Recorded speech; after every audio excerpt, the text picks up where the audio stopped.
Okay then, let's do it. Hey folks, KILT-MAN here. KILT-MAN at your services. How are you all? We're all doing very, very well. Now I'm sunburned to hell. You can see how ruddy and lobsterized I've become. And I've been out again all day against all the best judgments in the world. The best sort of skin therapy you could imagine. I've reneged on all of that, all the healthy stuff, no suntan lotion at all, and been out in front of the pub drinking whiskey. I had a great old time as well. And in fact, I came back with a takeout, a double of grousage, and it was cling filmed over, so I didn't spill a drop on the way back. No, this is official, this was allowed. So I've come back with this to have a little imbibation whilst doing this video. So anyway, cheers folks. If you've got something similar, raise it now. I toast you all. Cheers.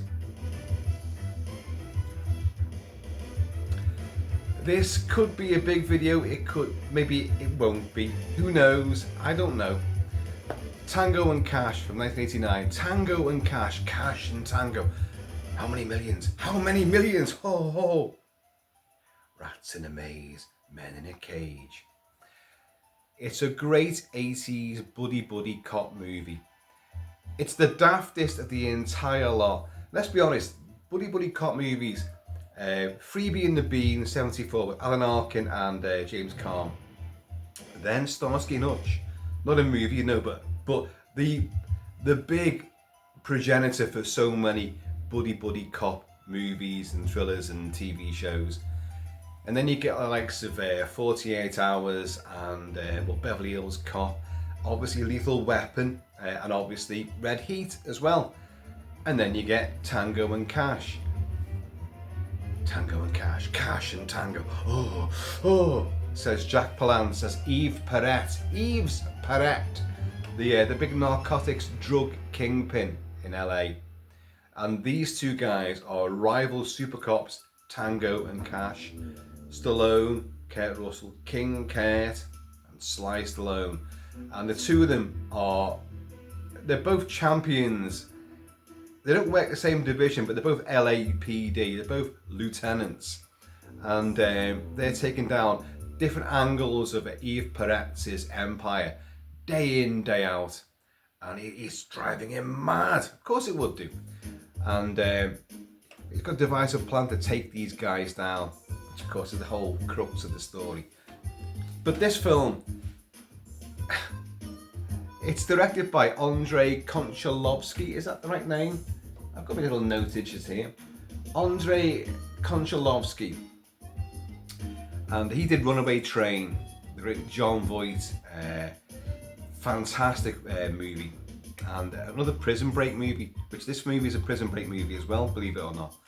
And but even though his name is attached as director, you guys all know that Tango and Cash was an absolute disaster behind the scenes.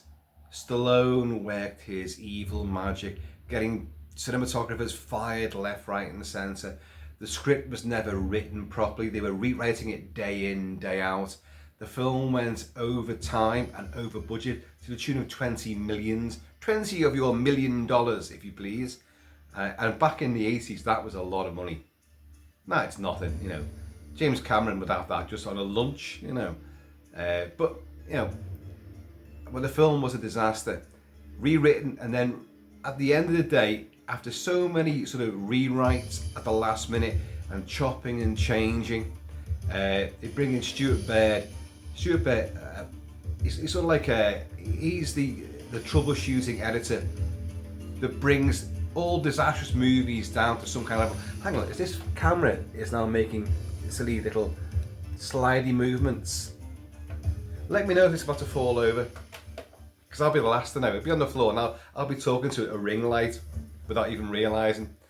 Anyway, so they bring Stuart Baird in and they edit the film down to something which kind of makes some coherent sense, although it's still riddled with plot holes. This is a film where everyone goes like, well, there's that bit in the trailer, there's that bit and there's that bit. It's not in the film. look, back in the 80s, the 70s and the 80s, and even the 90s, cinema trailers were always full of scenes which were not actually in the final movie. And that's just par for the course, that's normal. Nowadays you don't seem to get it so much like that, but this film, loads of scenes were dropped and changed, and when you watch the film, you'll find that because of all this constant chopping and changing, and then a new guy comes in to direct, and don't forget Stallone being the egotistical swine that he is, and it's more his film than anybody else's movie, he took over the reins quite a lot. Even though he was part of John Peters and who was the other guy? John Peters and Peter Guber, the Uber producers at the time. They got Konchalovsky ousted and other people ousted, but Stallone actually had to go along with him. But Konchalovsky always says, like, no, Stallone actually did fight to keep me on board, but in the end, even he lost out. But Stallone had the clout to get rid of other people left, right and centre. So, it is what it is. A complete and utter clusterfuck of a movie. So you're going to find that lots of elements in the film, loads of one-liners, loads of quips are repeated again and again and again. And it's when you go, hang on, they said that line before. There's a couple of lines of about is that a proposal? Both Stallone and Kurt Russell will say that line, and there's a joke about the size of each other's manhood. Pee-wee. Both of them get called Pee-wee at some point in the movie, and this is symptomatic of a film that's been cut, chopped, changed. Some elements of an early script have remained in there, and they just can't be arsed changing it around again. So it stays in the finished theatrical cut. And when you watch it, you're going like, hang on, that you've already said this, and there's so many other elements and huge plot holes. But it's a miracle in itself that a film like this, having gone through such a hellish production, can be as downright entertaining as it turns out to be. And it really does. It's such good fun. I remember my good friend back in the 80s, he is a drummer in a Beatles tribute band, one of the best Beatles tribute bands. They have travelled around the world playing the Beatles, and they are the Cavern Club. They were the Cavern Club house band for a long, long time. They might still be. I don't go there. I haven't seen Steve for a long, long time. But he looks like Ringo, and he's a drum player, so he's superb. The reason why I mention this is because me and Steve, way back in the late 80s, early 90s, we were busy mates, and we're massive Stallone fans. And he saw Tango and Cash before I did. He saw it with his girlfriend, he saw it at the flicks, and I didn't see it that night. I was out too busy partying, and he went, "Oh, I didn't like it." I went, "What? Because I was going to be, I'd be seeing it that night." He went, "No, I didn't like it." So why not? He said, "It's trying to be James Bond." I went, I knew the story of the movie. I thought, trying to be James Bond? Where are you coming from with that? I was like, it can't work. But I get what he means by the gadgets, and there's almost a pseudo Q division for the LAPD, Research and Development Scientific Branch. But we'll come on to that. Anyway, I then did see it, and I thought, I know what you mean, but I had a blast. It's so fucking stupid, but it's so downright enjoyable at the same time. And it's two superstars having a blast. Stallone isn't the best comedy actor, and with the one-liners, he's not the best. Whereas King Kurt really is. King Kurt had just come off the back of Big Trouble in Little China, Jack Burton, and Overboard, and could do comedy. He done Used Cars way earlier, so Kurt Russell could do comedy. Stallone is humorous and can be amusing and downright funny. I love him in Demolition Man. I think he's so sarcastic and deadpan, and like, and the underdog in so many ways, dialogue wise, but he comes across really funny, I think, anyway. And I do love Stallone. A twat behind the scenes, but but on screen, I think he's tremendous. But King K is still my major hero of all time, my favourite actor. Anyway, cheers to you all. So, Kurt Russell is by far the funnier in this. And what you'll see when the two become a double act in the film, we haven't even started the story yet, have we? But it doesn't really matter. You're in the film anyway. So we're just gonna, shoot the shit with this. What is annoying about it, but you kind of get into the vogue of it, is that either one of them will say a line, and there's an instant comeback, an instant quip, an instant retort, and that no one can do that sort of thing. And it does get really overt in this movie. It's so, arch and so obviously written, like, no one can think that fast on their feet and come up with these lines. And as I said before, so I'm repeating myself now, but they repeat certain quips and lines again and again. So anyway, but what is the story? Two rival super cops, Ray Tango Stallone, who's Armani with a badge. You make a shitload of money. You dress like a banker. Why'd you do this? Says his captain, played by Jeffrey Lewis. Jeffrey Lewis from Salem's Lot, and of course a gazillion Clint Eastwood movies.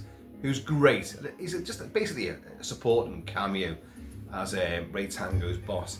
So why'd you do this? Well, action. Good old American action, says Stallone.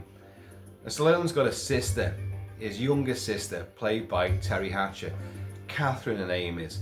And we don't know about the mums and the dads and all this, but Ray dotes on his younger sister.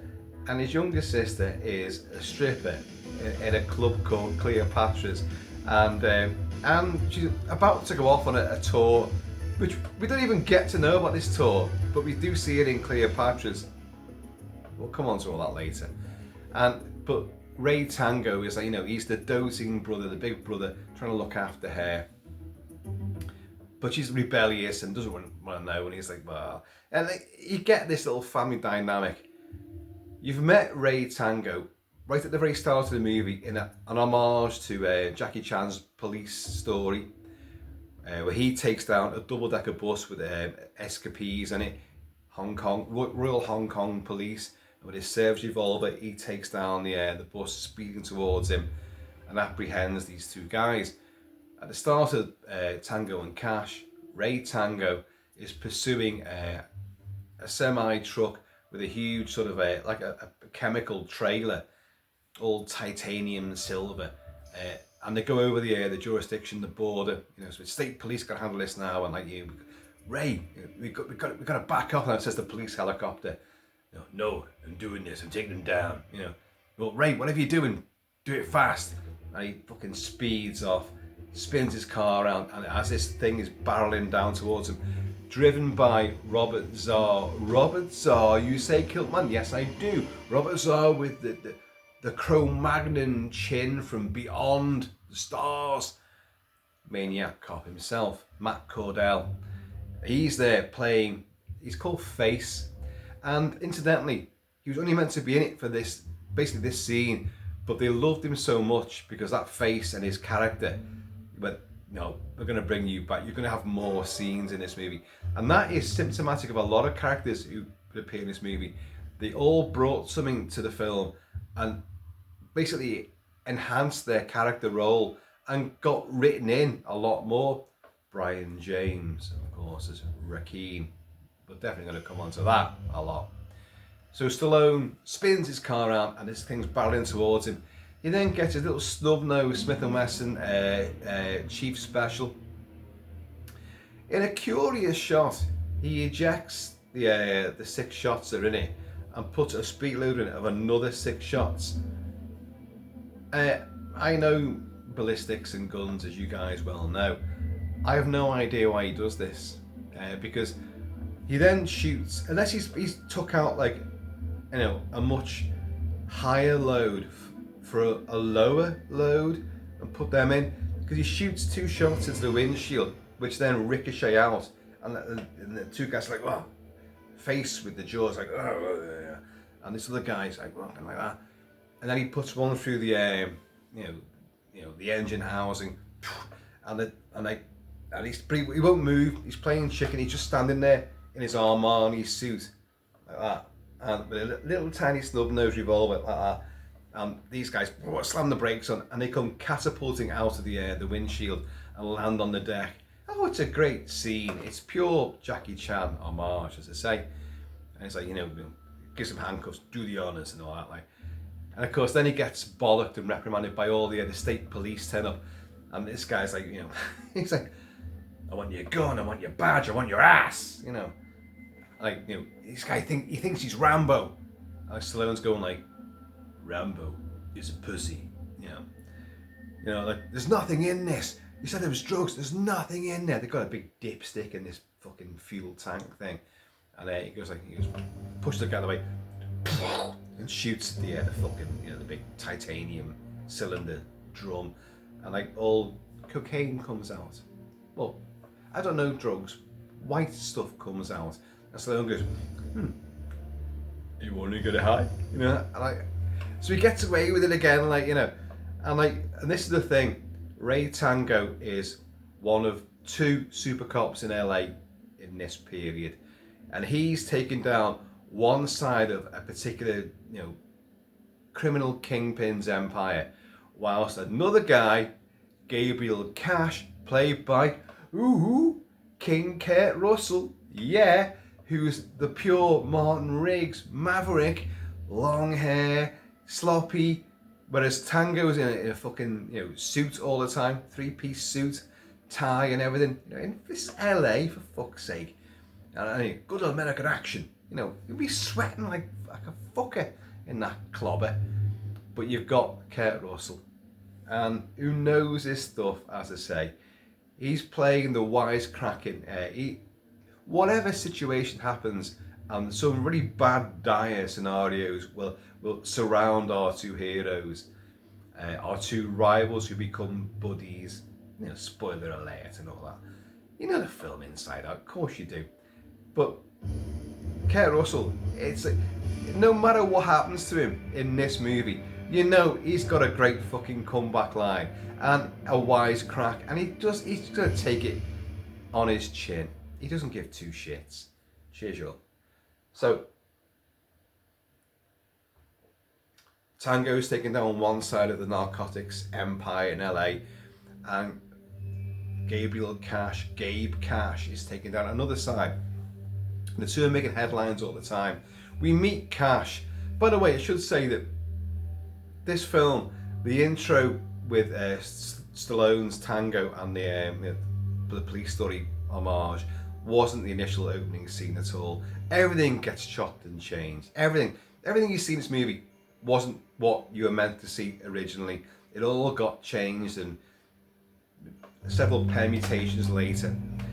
But then you meet Cash, and Cash is like, again, he's just like a fucking, he's a pure maverick. He's just driving back to his apartment, and all the kids are firing water guns at him, water pistols at him, and he's having a whale of a time. He doesn't give 2 shits. And but there's a Chinese hitman there with a really severe super flat top, like that, and played by Phil Tan, a stuntman. A lot of stuntmen in this movie, and but Phil Tan pulls out a gun on him as Gabe is looking at the headlines in the paper, and there's like fucking Armani in his suit. So he sees his rival Tango who's made a big drug bust there, and he's there like, fucking giving it loads with a big fucking a big drug bust. And then he flips the page over and and there's him. And he's like, hey!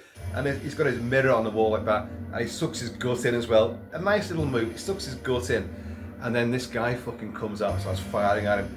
Now Gabe has a gun in his boot, a bazooka in his cowboy boot heel.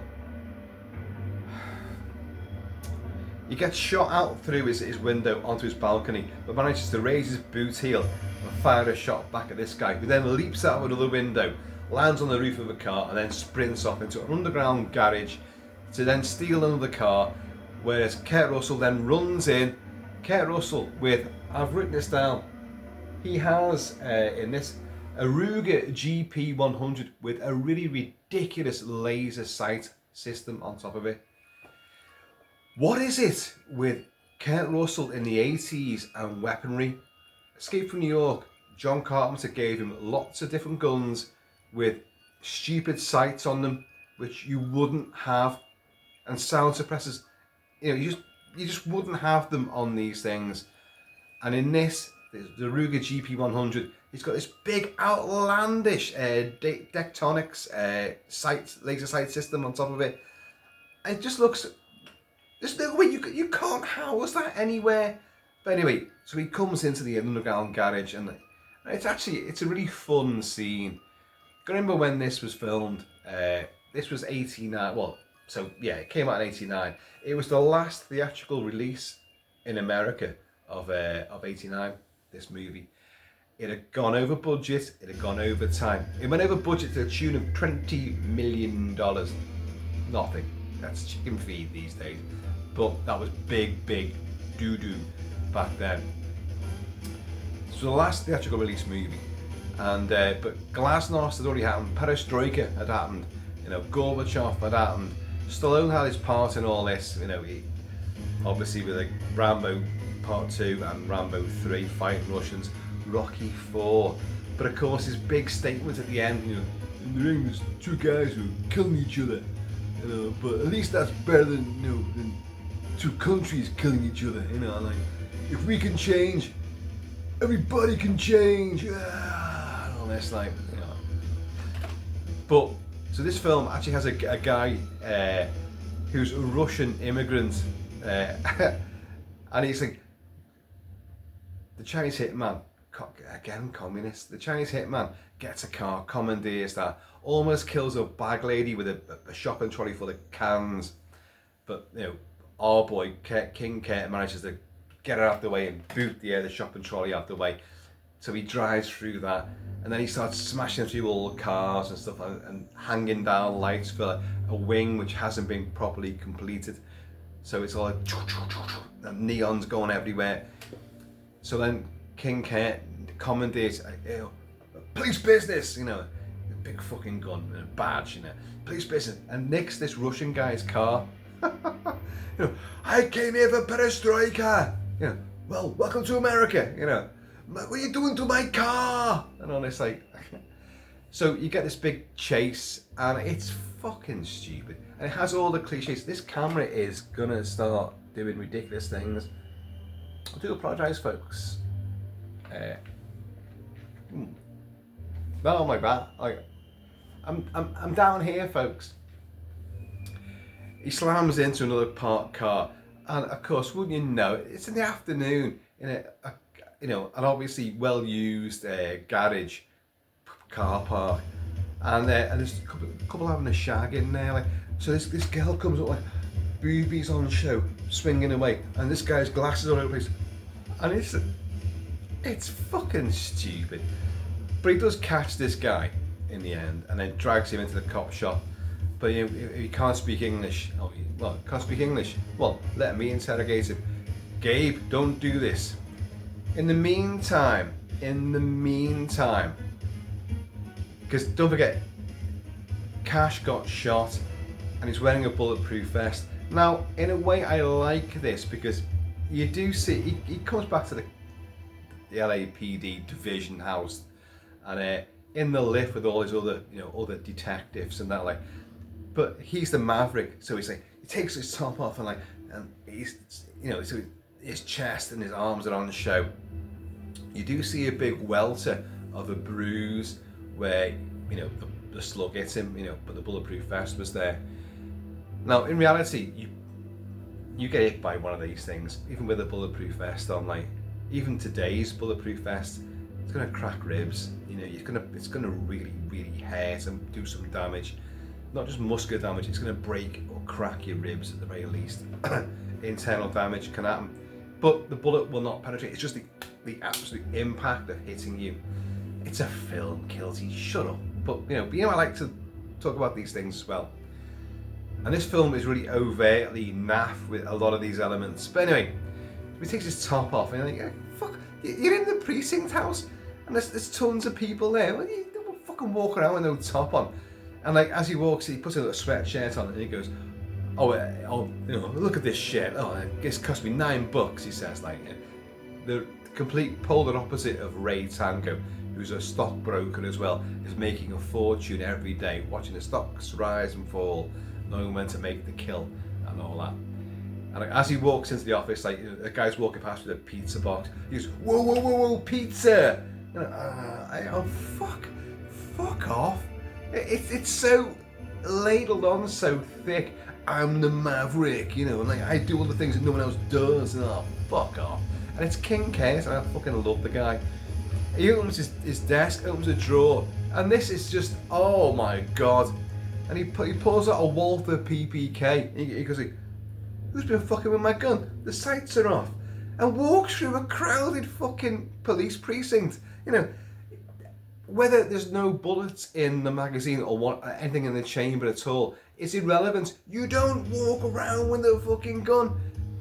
But what I will say is this: a lot of complaints are directed at this particular scene. The sights are off. It goes, oh, the sights are fixed. It's an automatic. You can't adjust those sights. Ha ha ha! That particular Walther PPK, the rear sights are adjustable. So someone has been fucking with his gun. Now, what might that be entail for? Who knows? Well, but we're all going to find out soon. So we've got our two diverse cops. They're both working the LAPD for narcotics. Different divisions, but narcotics. And they're both chiseling really badly into Eve Peret's empire. Eve Peret, played by Jack Palance, who's outstanding, but criminally underused, really. I think there's a lot more of him in the original versions of the movie, but anyway.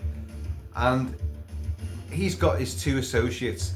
One is played by James Hong, who was with Kurt Russell in Big Trouble in Little China. And he plays Quan. And you got Mark Alamo as Lopez. This is LA, so like you've got Eve Peret, Jack Palance, you know, Tango and Cash, Cash and Tango. How many millions? How many? Yeah, you got Ray Tango. And his little empire, his lair. It's like Blofeld. He's got 1,000,001 TV screens there, and these two big associates are there. Like, what do we do about him? You know, Mr. Peret, what do we do? Do we just kill him? You know. Anyway, so he's got like, and it's all footage of like Ray Tango doing hits on his, you know, his drug deals and all that. Like, it's like Ray Tango. He dances in, takes all my drugs, and then waltzes out again. And like Gabriel Cash. You know, he just takes millions. He's there all the time. What do we do about these gentlemen? What do we do? You know, let's just kill him. No. They're already superstars, they're heroes, because these two guys are always in the press, always headline news. Another big bust for Gabriel Cash, another big bust for Ray Tango, blah, blah, blah, blah, blah, blah. So like, no. If we kill them, we make martyrs of them. We can't do that. I have something better in mind. Oh, yes. And in a great piece of it, this was Jack Palance that brought this to the movie. Jack Palance had been to a petting zoo with his grandkid, I think a week or so before, and loved the rats. The rats! So he came in, right, day one, basically to like, look, you know, to what's his name? Konchalovsky, when he was still in charge of directing. So look, you know, I think this is a good idea. I've got these rats. And brings out 2 live rats. He said, I've had this made, a little maze, which you see in the movie. So, and they went, oh, okay, let's do it. And this is a great thing about this film. So many characters were allowed to like bring something to, you know, so many actors to bring something to their character. And they just gone like, yeah, let's go with it. What the hell? The film is a massive fuck up when it comes to script, and people be getting fired left, right and centre, and then the film gets rescued barely in the editing suite. But all these characters lived and breathed because the actual actors brought a lot more to the role. So he brings these rats in a maze, and he's like, no, if we kill them, we make martyrs out of them. But what if we bring these heroes down and we make them, the shame of the LAPD? And like, oh, okay, well, what's your plan then? So he's like, yeah, rats in a maze, men in a cage. So he sets them up, basically. He sets the two guys up with false trails, false leads, and info that both were going to get from their respective commanders. Remember I said the commander for Ray Tango is Jeffrey Lewis, but it's Edward Bunker who's the captain for Gabe Cash. Now, Ed Bunker, with Tarantino, he's an ex-con himself. He's a crime writer, and he's in a lot of movies. He's barely in this, to be honest with you. It's a Jeffrey Lewis is in it a lot more, but Edward Bunker's in this as Gabe Cash's boss. It's like there's a lot of little cameos in here. So anyway, these two get little tip-offs, and they end up in a warehouse. There's always a warehouse, isn't there?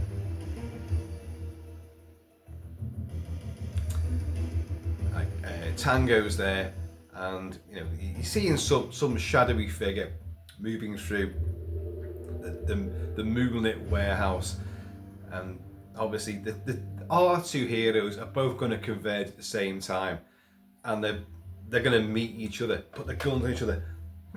How are you doing here? Oh, Marnie with a badge. Yeah, I heard about you too. And hey, what are you doing here? I've been working this case for 3 months. And in a great little throwaway line, Kurt Russell's like, 3 months. You're a bit slow, aren't you? I've been here for half an hour and I've already caught up with you. He only got told literally just half an hour before, and he's turned up there. Anyway, I mangled the line, but so what? So the two guys, they're following someone, and they break into a room, and they think they found the guy who's sitting there in a chair at a table.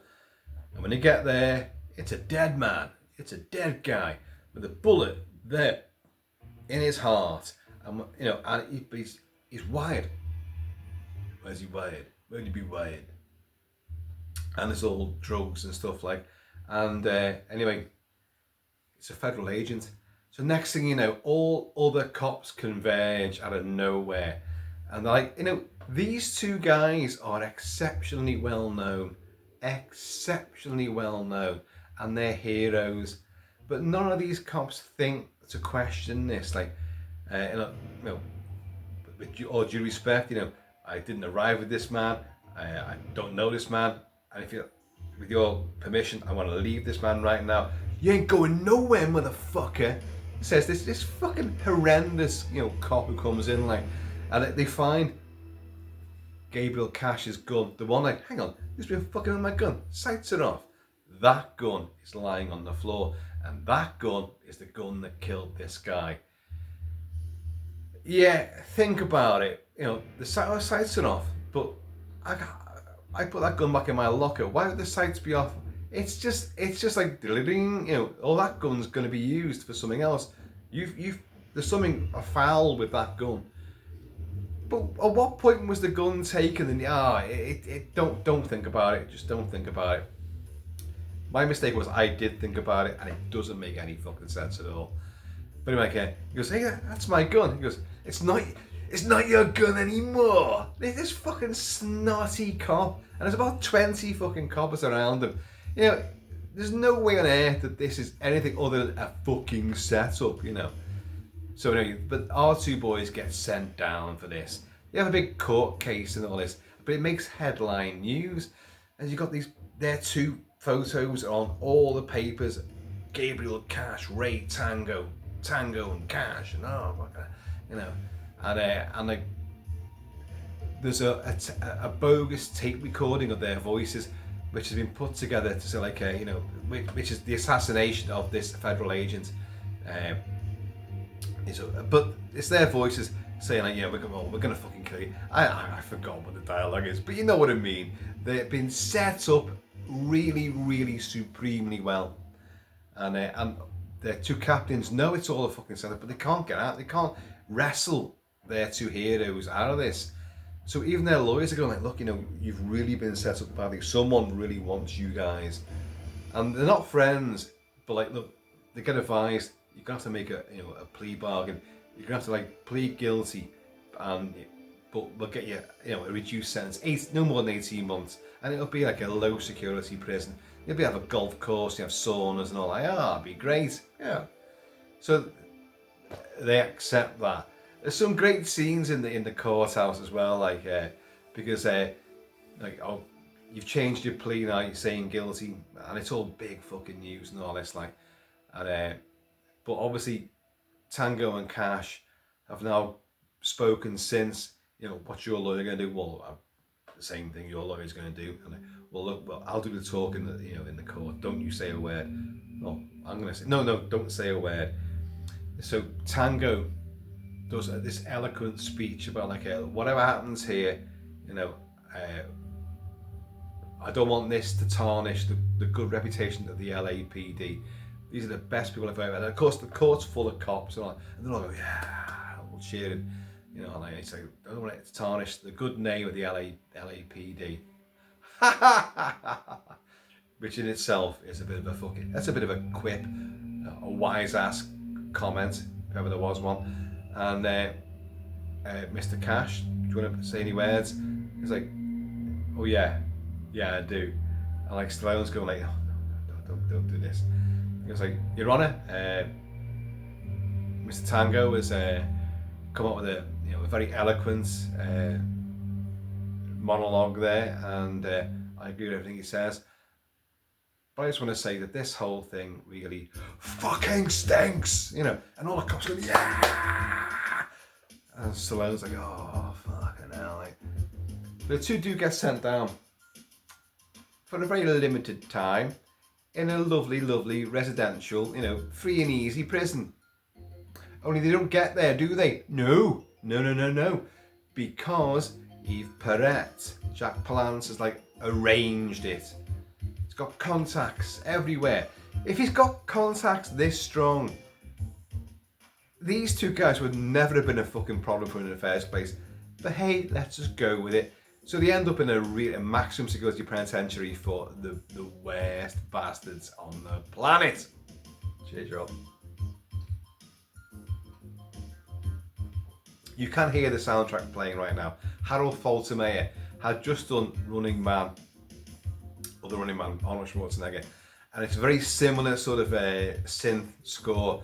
It's a brilliant score. It's so good. Anyway, but we'll talk more about that later as well. So anyway, they end up in this fucking horrendous prison, and like, bright orange fucking jumpsuits and all that, like, and they're all chained up the arse and back, like, and like, they won't put us in population, and next thing you know, they're in population, general population, and it's all like flames and stuff like this. Half the cell block's on fire, and everyone's like, give him to me, hey you fucking cop, I'm gonna fucking tear you in your ass, I'm gonna rip you out. Because don't put cops in population. Oh shit, we're in population. Oh no. And who's there? It's Robert Zarr, the guy that the face, the big jaw, that went catapulting through the air, the windshield of his semi-truck at the start. Maniac cop himself. And he's there like, give him to me, saying, because he wants Tango. And of course the two of them through the bars, yeah. And he's like, you know this guy? Yeah. Stallone again mangles a line. He goes like, I loved you in Conan the Barbarian. And he's like, I'm gonna tell you on your ass. And he grabs him, Stallone grabs him and smashes his head against the fucking bars. He's like, This is the bit with the fucking jaw. Like, it's like, if you want me and my ass will be in my cell. Oh, how to make friends and influence people. Jesus Christ. So our two guys, think Stir Crazy, Gene Wilder and Richard Pryor. So like, Stallone ends up in a cell with Clint Howard, Ron Howard's brother, Clint Howard, in so many movies, of course, like, who's got a slinky, and he's obviously a serial killer, and all his killings, press cuttings are on the wall and all that, like you'd allow that, you know what I mean?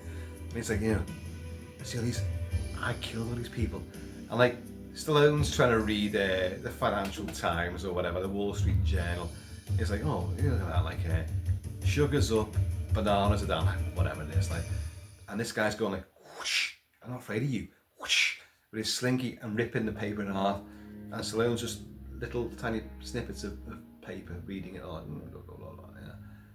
Next time you see Slinky, he's wrapped up and he's on his bunk bed, but he's wrapped up in his slinky. You've had the arse scene of Stallone and Kurt Russell walking into the showers. Now, what I'm going to say here, not about arses, is that movies really make the likes of Stallone and Kurt Russell in his time look huge and muscle bound. Stallone, we know, is muscle bound. Kurt Russell, apart from the film Soldier, he's never been honed and toned, really. He hasn't. And you see it in this sequence as well, because they're in the shower and you get a couple of jokes about, like, you know, bending over and take it easy, soap, and don't flatter yourself, Pee-wee, and all that, like a line which will get repeated, but vice versa later on. Anyway, but you see these two guys, and Stallone's a much more, you know, muscle-bound character than Kurt Russell, and yet the two of them kind of look very similar. But when you watch the scene, and I don't mean looking at their asses, I don't mean that at all. But when you look at the scene, because I know, I still fucking do all this shit as well. Like, I've been much bigger than this in the past, and I'll be 57 next month. So I don't think I'm doing too bad, to be perfectly honest with you all. But Kurt Russell, you can see the lighting. He looks bigger in some scenes and some shots than other times, and this scene gives it away really badly because he's nowhere near as big as you think he is. I'm not going about the PB stuff here, but muscle bound, no, not at all. And even Stallone isn't as big as you think. Anyway, so there you go. So you get the shower sequence, and Kurt Russell's his cellmate. You know, he walks into the cell and he's like, they just take everything in their stride. You'd be fucking like, oh my god, you know, this is hell on earth. I won't last. I'm gonna be torn to shreds within seconds. And he walks in, and he sees the fucking toilet covered in shit, and he's like, and it's just like newspaper fucking, you know, for bog roll, and it's like, Jesus Christ. And this guy, this huge fella, this voice goes like, hey, that crap is mine. And he goes like, oh, okay, yeah. So what am I supposed to use? And this huge, great big black dude, which dwarfs Kurt Russell, just stands in front of him in the cramped confines of this cell, and Kurt Russell just goes like, that is yours. So, and you see later on, like, obviously Slinky's all wrapped up. This is their peaceful night, first night there. Not. Slinky's all wrapped up in his slinky. And like, you've got poor Kurt Russell on the bottom bunk, and this fucking huge guy is like, his bunk's crushing Kurt Russell. It's like fucking punching. Oh, God, hell. And this big fucking black dude farts. He's like, oh. You see, the whole thing is so, it doesn't give a shit. The film is taking the piss out of the entire genre, and this is why it works.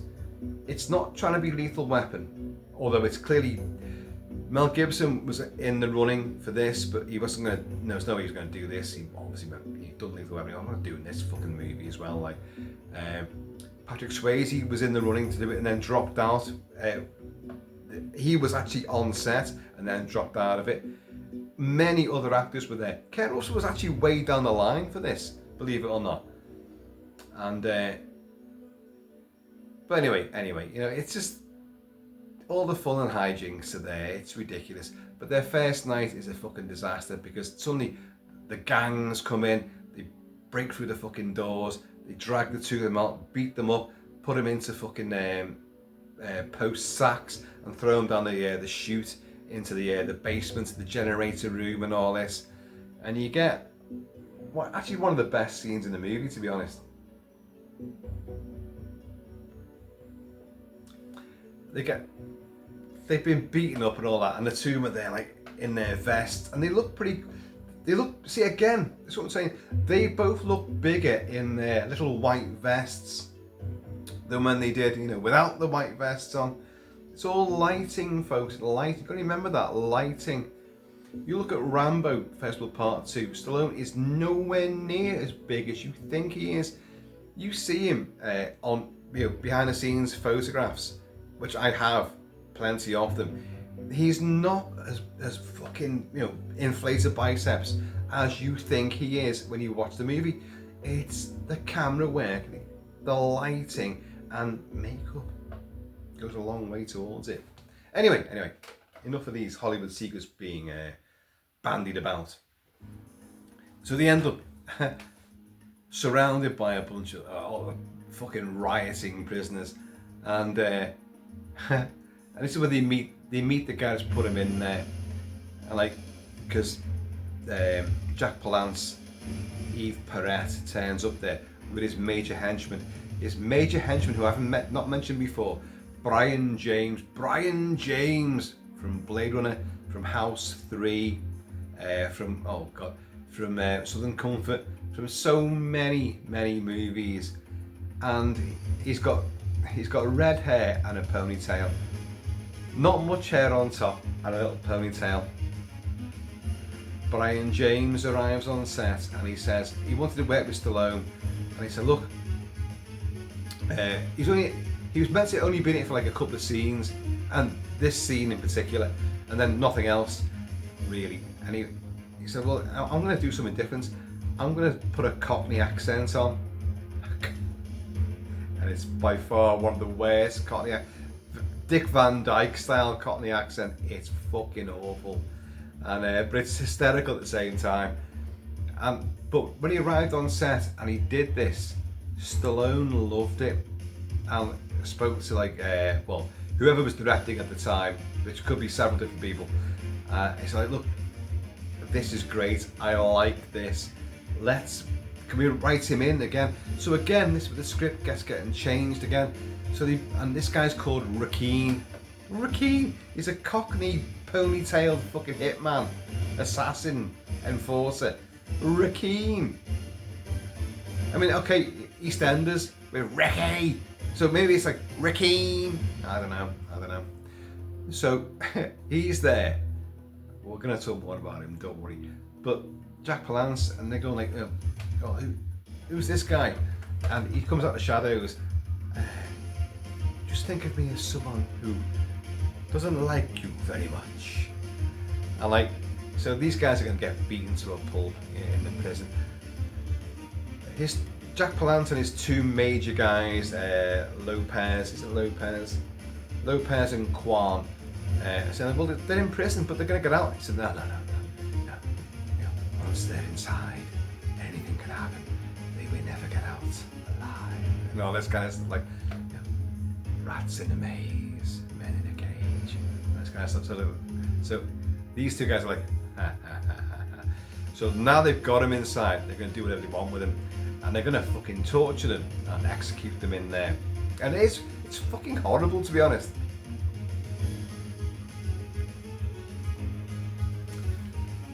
So you get like Robert Zarr again, face the big chin, his nose is now broken because after getting slammed against the bars, and like but him and his entourage approach our two guys who are fucking like just held by everybody else. And like Stallone's going like, oh shit, but it's Conan. What? It's Conan the Barbarian. And like he comes in like, yeah, you know, you're not so tough now, are you? You fuck. You know, on the streets, this pig and his cop friends broke my leg, my arms, and my jaw. And like, Kurt Russell's going like, you broke that jaw? It's like, yeah. Why'd you do that? You know, I was having a bad day. You know, and throughout this little interjections and conversation here, you've got Robert Zarr going between the two, stalling, because they've been stalling for time. Why'd you do that? I was having a bad day. Like now. Bang! And the two of them punch Robert Zarr, and a guy, if you look at it, the fist and his face, there's about 10 feet between the fist and the face, and this guy goes, ugh, and reacts and falls over. And you get a brilliant, super fast, super highly edited fight sequence where they run around all the, I think it's all the laundry machines and all that, like, and generators, and they're taking people out. There's fucking all sorts of fists and blocks and parries. A headbutt goes in. A guy's face gets put through a fucking window, well, like in a machine thing. Like, there's a guy with a baseball bat, and Kurt Russell slides on his arse, fucking punches him in the bollocks, gets the baseball bat, knocks him down, takes another couple of guys out, and there's great. It's a hyperkinetic fight around all these machinery, and it works. It's pretty cool. But then, don't panic. You've already had a line like, yeah, don't panic. I'm not panicking, you know. And then suddenly they get converged on, and you hear, don't panic. I'm panicking. And they get fucking dragged up on chains, and they're all like trussed up, both over pools of water. And Rakeen, Brian James, has got these power cables.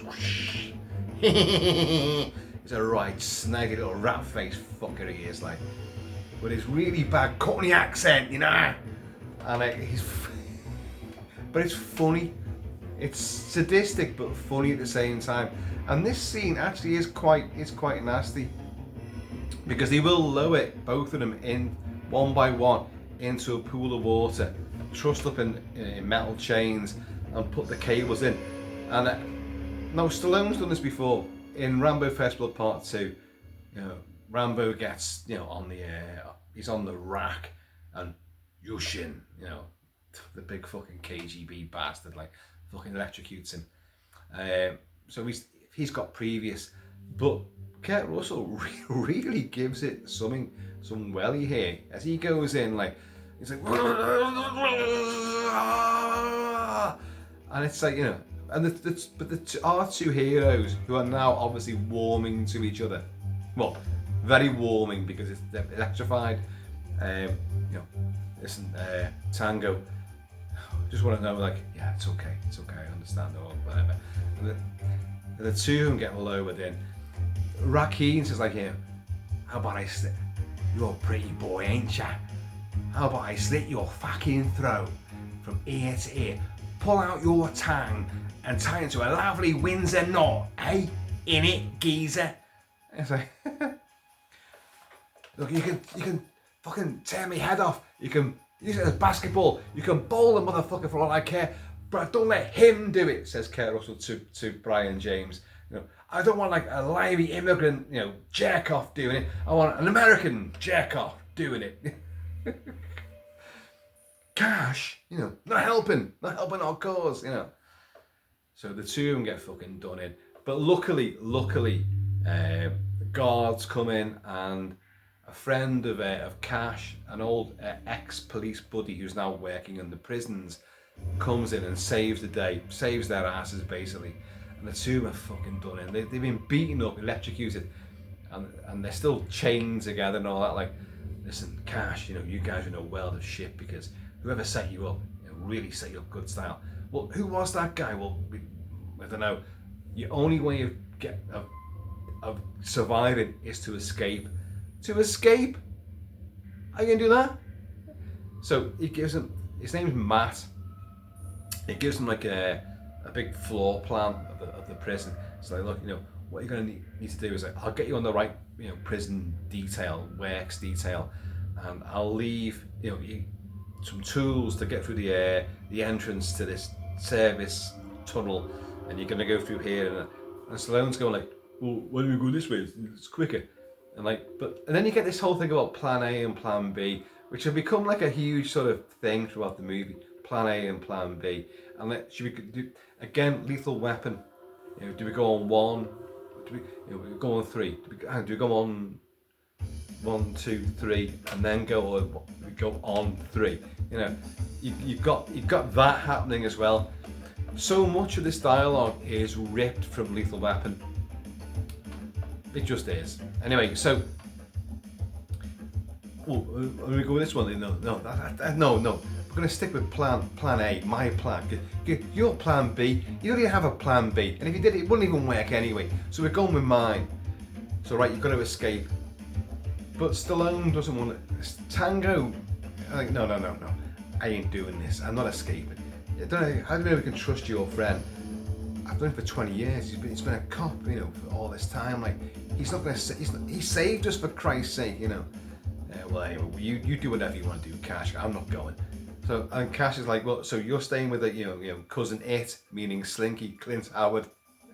You want to stay with him and like raise a little nest of, you know, a little fucking, you know, a brood of little its, you know, little Slinky Its. So, KILT makes his big escape bid in the pissing down rain, absolutely torrential fucking rain. And all the guards are like, no one's wearing fucking waterproofs. You know, they're drenched through. It just looks great on camera. And he finds all the stuff and all that. He's pushing like, you know, fucking great big, you know, trailers full of, I don't know, laundry, whatever the hell it is, like rubbish. And he finds a big crowbar, fucking has to hack through. There's fucking guards and searchlights, and no one spots this guy. Although there's no need to spot him, if you catch my drift. Boosh, boosh, boosh. So there's big fans there, and these great big fans, but you put your head in that, minced. But I'll turn one of them off. This is what Matt says to him. So he gets down there, and this is Kurt Russell, and he finds, oh yeah, one of them's off. So great, I go through here, and I get through this doorway, and there's the way out. He's gone through tunnels and all sorts of shit, like, and so there's the way out. And as he's about to go up through that, a body tumbles down with a big slit throat. Slit throat, you say? It's Matt. It's his mate, the one who gave him the plan and the idea. Shit. And then he hears dogs barking, like search dogs. And there's Face. Robert Zar is leading the cops, the prison guards. Give him to me. I'll have him. There he is. And like, so he has to fucking run back again. He manages to put the crowbar through the door, lock that. But in the meantime, that fan, that big fucking industrial fan thing, has been turned back on again. So shit, how's he gonna get out of there? He can't get out, can he? And he's sliding down. Oh, it's all fucking rainwater coming down. He's pissing down, remember? Fucking rainwater. He slides down, manages to avoid it, get in the bit between the two big fans. And then, but they're shooting through and trying to smash the fucking door through. They're going to get him until Stallone, Tango, reappears with a great big, I don't know what he's got there, fucking something big and metal, and it holds the fucking fan from spinning around. Come on, Cash, do it now. Come on, Cash, I can't hold it. The two manages to get out of there, like, and they bug out. And they get through a tunnel complex and they get onto a roof and all this. Well, how are we going to get out of here? Like, well, again, you got plan A and plan B. And no one knew what the fucking plans were. And you didn't have a plan B at all. So they climb up this fucking thing in the pissing down rain. And this prison break it's fun. It's ridiculous. Don't forget, like, Stallone had done a prison break movie, Lock Up, which is a sensational film. I love Lock Up. I think it's great. Before this, He's also done it before as well with Escape to Victory, which nobody ever talks about because it's a sporting movie set during World War II. Tons of sporting cameos. Pele's in there. It's not a good film. I don't think it's a good film at all. But I haven't seen it for 25 years, maybe more. So maybe I might enjoy it a lot more these days. I don't know. But Stallone's got a track record of escaping from prisons. So anyway, they do this. You've already had electricity and water, and they will use this 2 more times in very quick succession. To the point where you're like, really, you're really labouring this whole thing, aren't you? No. We're not doing that bit just yet. No, we're just not. I'm sorry, we're just not. But we'll come on to that though. So they climb up and there's all guards everywhere, and the searchlights are on, and fucking people are searching for them and all this. And they get onto this roof, and they have to do a massive leap from one roof to another in this pissing down rain. It does look really, really good, but they do these back-breaking leaps and rolls, and ridiculous leaps where no human being could do it. Wow! And then a combined landing and roll over through puddles, and then they get to like, right, okay, they have to go through like, again, electricity. These fucking generators on a roof with the rain coming down, and there's all sparks there, and they've got to do this thing. They've got to shimmy through all these sparks, and they're like, Tango, watch the wires. Thanks. Watch that scene. They could have gone round the back with no issues at all. You'd have to go through the fucking wires, fizzling and sizzling away in the air, in the rain. No, you don't. There's a bit, go around that bit there and walk around the bloody thing. So anyway, they get through this, and then another lip of a building. Are we going to get? There's the outside world and the forest out there. How are we going to get to that then? Electric cable, more electricity. So, and the script is just, you can tell that they have used electricity for one big escape bid, but then other versions are thrown another version in, and in the end what we get is 3 fucking big electricity and water sequences. So anyway, they get there, it's like, look, and there's like power cables going over. So Kevin's going like, look, what we do is like, you leap onto these things, they take their belts off from their prison jeans, take their belts off, and like we slide down like a zip line, and like Stallone's going like, well, how do they get electrocuted? It's like, well, as far as I'm concerned, as long as we're only touching one wire and we're not touching the floor, we should be okay, right?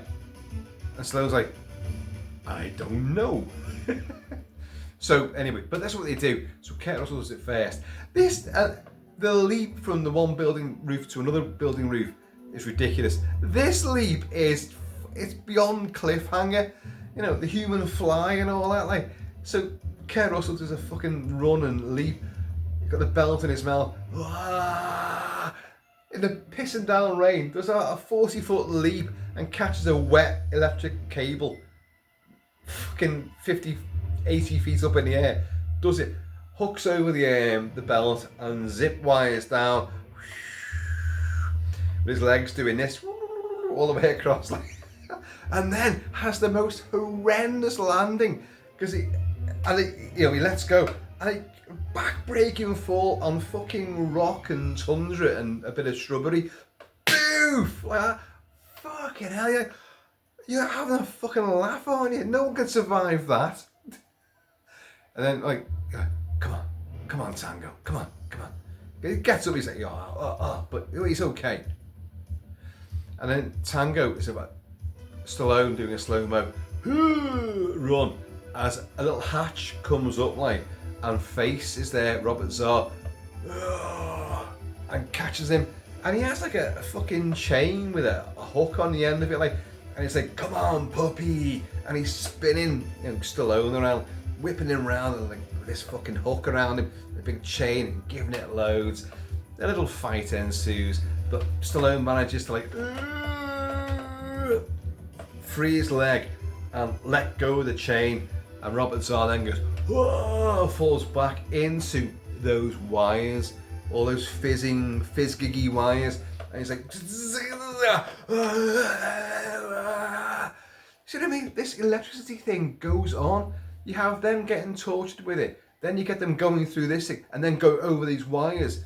And it's just like, oh, overkill, buzz kill.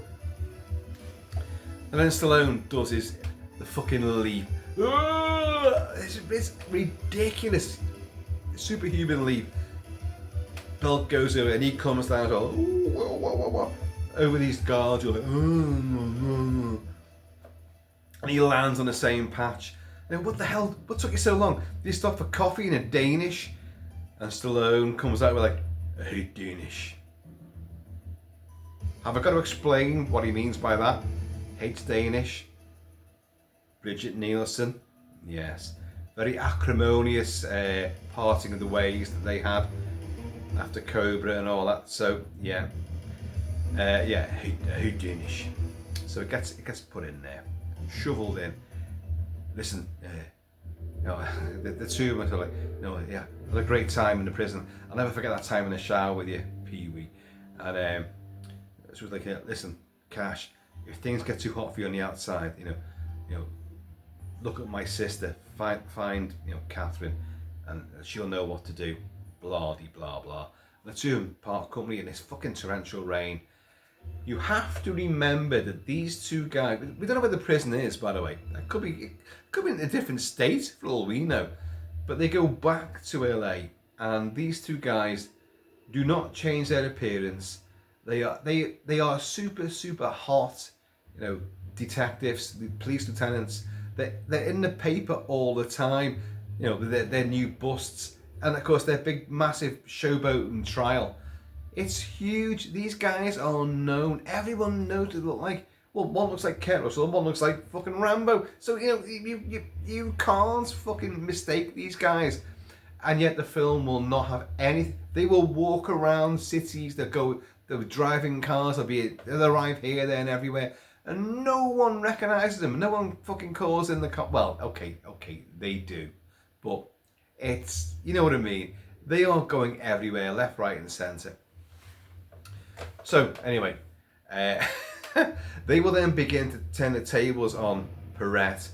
And they'll try and go, well, Stallone tries to get in touch with his boss, Jeffrey Lewis.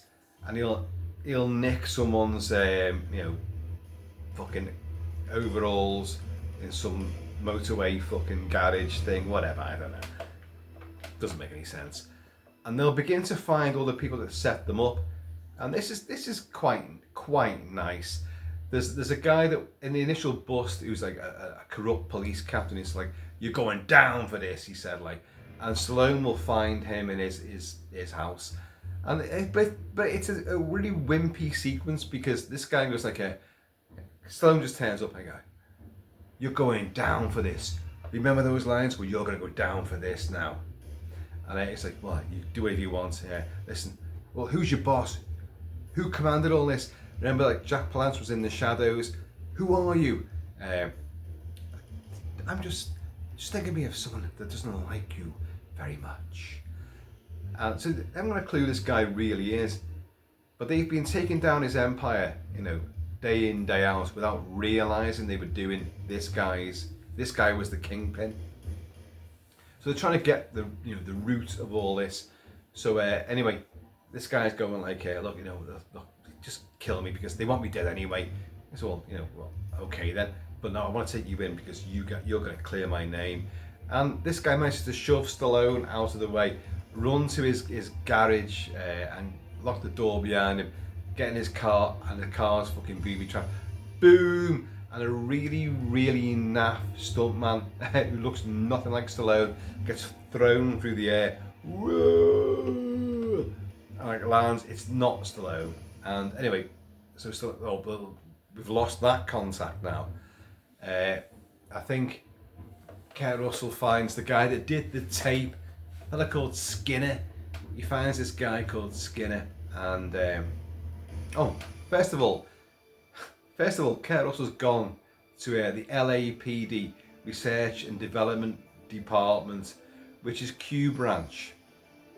It is James Bond Q Branch. You know, my mate Steve said it's just like James Bond, all gadgets and fucking stupid. And he didn't like James Bond, you see, so that's clearly his reasoning behind his dislike of Tango and Cash. Anyway, Michael J. Pollard, is it Michael J. Pollard? Yeah, from so many other movies, who's playing the Q, but he's a ridiculous character. They have a fucking dog. It's just it's James Bond Q. It's Desmond Llewellyn and all the fucking jokey things and gadgets which are going wrong all the time. And you have this fucking Labrador thing, and it's meant to be a German Shepherd, I think, with a fucking, it's perfect for home defense for OAPs, you know, and all that. Like, and its muzzle opens up and it's a fucking gun barrel comes out of it, but the whole thing fucking blows up with feathers and fur everywhere, like. But Cash just walks in there, just fucking walks in, and he gets. They're all policemen there. This guy is very famous and has now clearly escaped from prison. Is on the lam. So like, and no one's going, Cash. So, and he got like his name's Owen, Michael J. Pollard. He's got one of them big fucking magnifying glasses, a big headband, big fucking. He's like, with a big piece of Cushing eye, like that. And he comes up. He's like, Gabe, I knew you'd come here. And he's the creepiest fucking guy ever. Michael J. Pollard and Clint Howard should have been in the same fucking cell together back in that penitentiary. The two desert each other. Gabe, I knew you'd come here. Listen, I need some guns, big guns. How about those? I need some clothes as well. And there's a pile of clothes there. Oh, you know, we got the same store, you know. And like, I always knew we shared the same taste in weaponry. The dialogue, when it's good, it's good. When it's bad, it's really, really bad. And these scenes are really bad. This fucking dog thing explodes. Anyway, don't tell anyone you've seen me. Everyone has seen you. You've just. How have you got there? You are clearly Gabriel Cash, who's on the run. You've been all over the news and the TV, and it's fucking stupid. Anyway, so who cares? Well, clearly I do. This fucking thing explodes, and Cash just turns around and goes like, fucking daft. But he finds Skinner. Skinner's the guy that did the tape recording of the federal agent getting killed, and you hear their voices, you know, literally saying it's all been cut together, and they said, yeah, we're going to kill you now, blah blah, fucking whatever, and boom, he's killed. But it's all a set-up tape. So, but he's found this guy because this guy was in court giving evidence and all that. So that's how they know these other people. Should have said that, shouldn't I? But you know it anyway because you've seen the film. For God's sake. And so he finds this guy, and look, as he says to him, luckily this place is soundproof.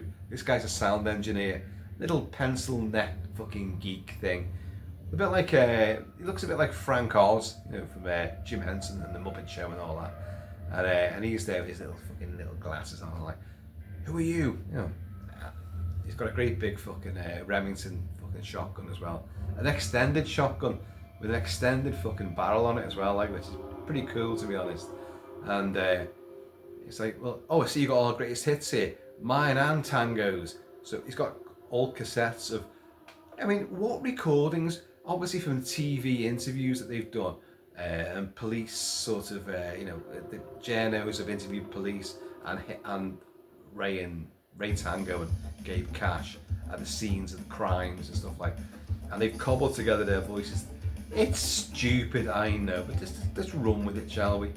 And so you got all the greatest hits, mine and Tango's. So, well, you did a little compilation, didn't you? You set us up, didn't you, you fucking prick? I want all the information. I'm not going to tell you anything at all. What, you know, you've been using this shit equipment like this. What do you mean? This is the state of the art. What? and he starts blowing all the stuff away. Like, says, lucky that no one can hear me beat a confession out of you. It's soundproof boob and all that. Like, so he gets names out of this guy. Anyway, we then get to Cleopatra's, because if it gets too hot on the streets for you, Cash, go and find my sister, Catherine.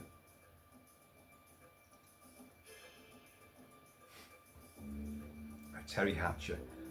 I forget now, did I mention her before? Stallone has a sister called Catherine, played by Terry Hatcher.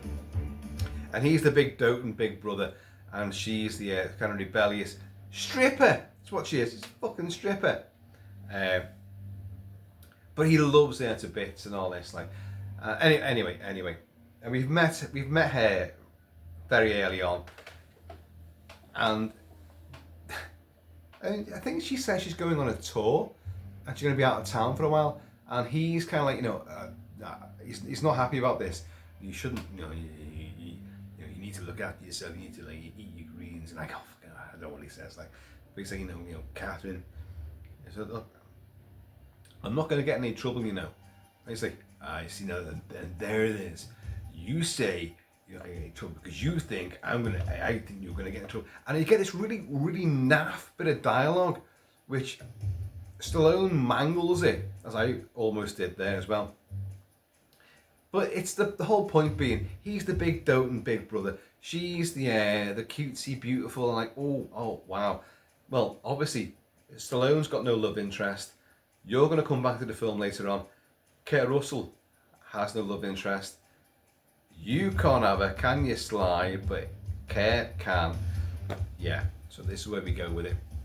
So Kurt goes to Cleopatra's, the nightclub, where Stallone must have told him, you can find Catherine there. And he walks in there, and this fucking club, it's fucking big, and it's full of neon. And I'll tell you, there's some production value in here. The stage is a big guitar, and around the all the fretboard and all that bit of the guitar, around the fretboard is a raised walkway, gangway with all neon. You can walk down it, and you can drive motorcycles up it, which is what they do. And anyway, but the rest of it, all the big sort of, that big figure 8 thing of the guitar, I don't know the fucking terms, is the bar itself. And so Kurt Russell walks in there, and you've just had like a black Elvis and some girl dancing around, and they drive up on a big fucking Harley up this fretboard like that. It looks shit as hell, to be honest. And anyway, he's asking for Catherine, and again, his face is well known. Now in this case, it does become apparent that someone has spotted him, because all LAPD do descend upon him. So I'll give him this. But so he's going in there. He says to like a waitress, "I'm looking for Catherine." She was like, "Don't know any Catherine." He goes to the bar, the busy bar, and it's a pure Brooklyn guy behind the bar. He's like, "I'm looking for Catherine." He goes, "There's 100 Catherines in here." Whatever fucking accent that was. Wasn't Brooklyn, was it? Jesus Christ. And there's 100 Catherines in here. And anyway, next thing you know, Yazoo comes on. Alison Moyet and Vince Clarke with the classic 1982, I think it was it 2? Don't Go. Comes on. One of them big fans again, like you had in the prison, and all these streamers, and she comes down in like silver stockings and a little fucking, she looks amazing. Terry Hatcher. And she comes dancing down to all this, and Kurt Russell's obviously distracted. I'm getting distracted by this playing that. I love this fucking song. Even though the film came out, I knew this song very, very well. And like, you got Kurt Russell's going like,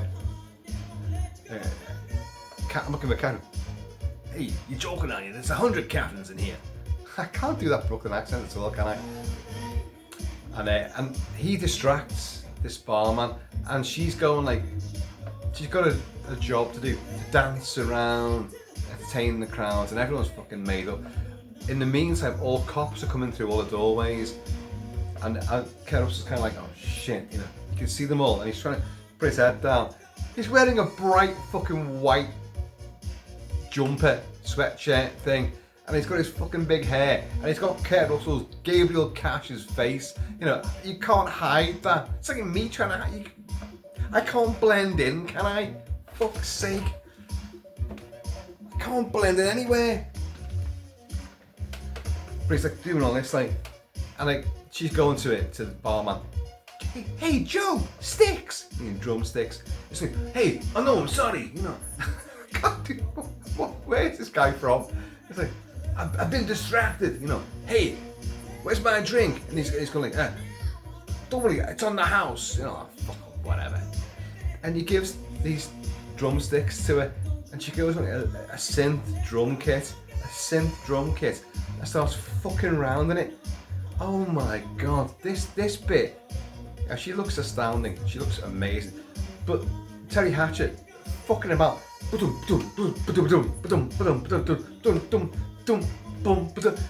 doesn't go with the music at all. And everyone's going, yeah, wow. Well, you would do because she looks amazing, but it's just fucking, what the hell are you playing at? That's ridiculous. And then the cops are descending on Kurt Russell, who's managing to inveigle his way through the crowds and all that. And then she manages to, like, she comes down slinkily, squatting down, squatty with the thighs and the bum cheeks and all that, like, and she manages to, like, distract one of the coppers, who then gets reprimanded by his own fucking boss. What the hell are you doing? They didn't bring you here to be, and his voice gets drowned. Like, didn't bring you here to be, no, with that. And this guy's going like, his cap's on like sideways. He's like, what? I'm looking at the girl. Anyway.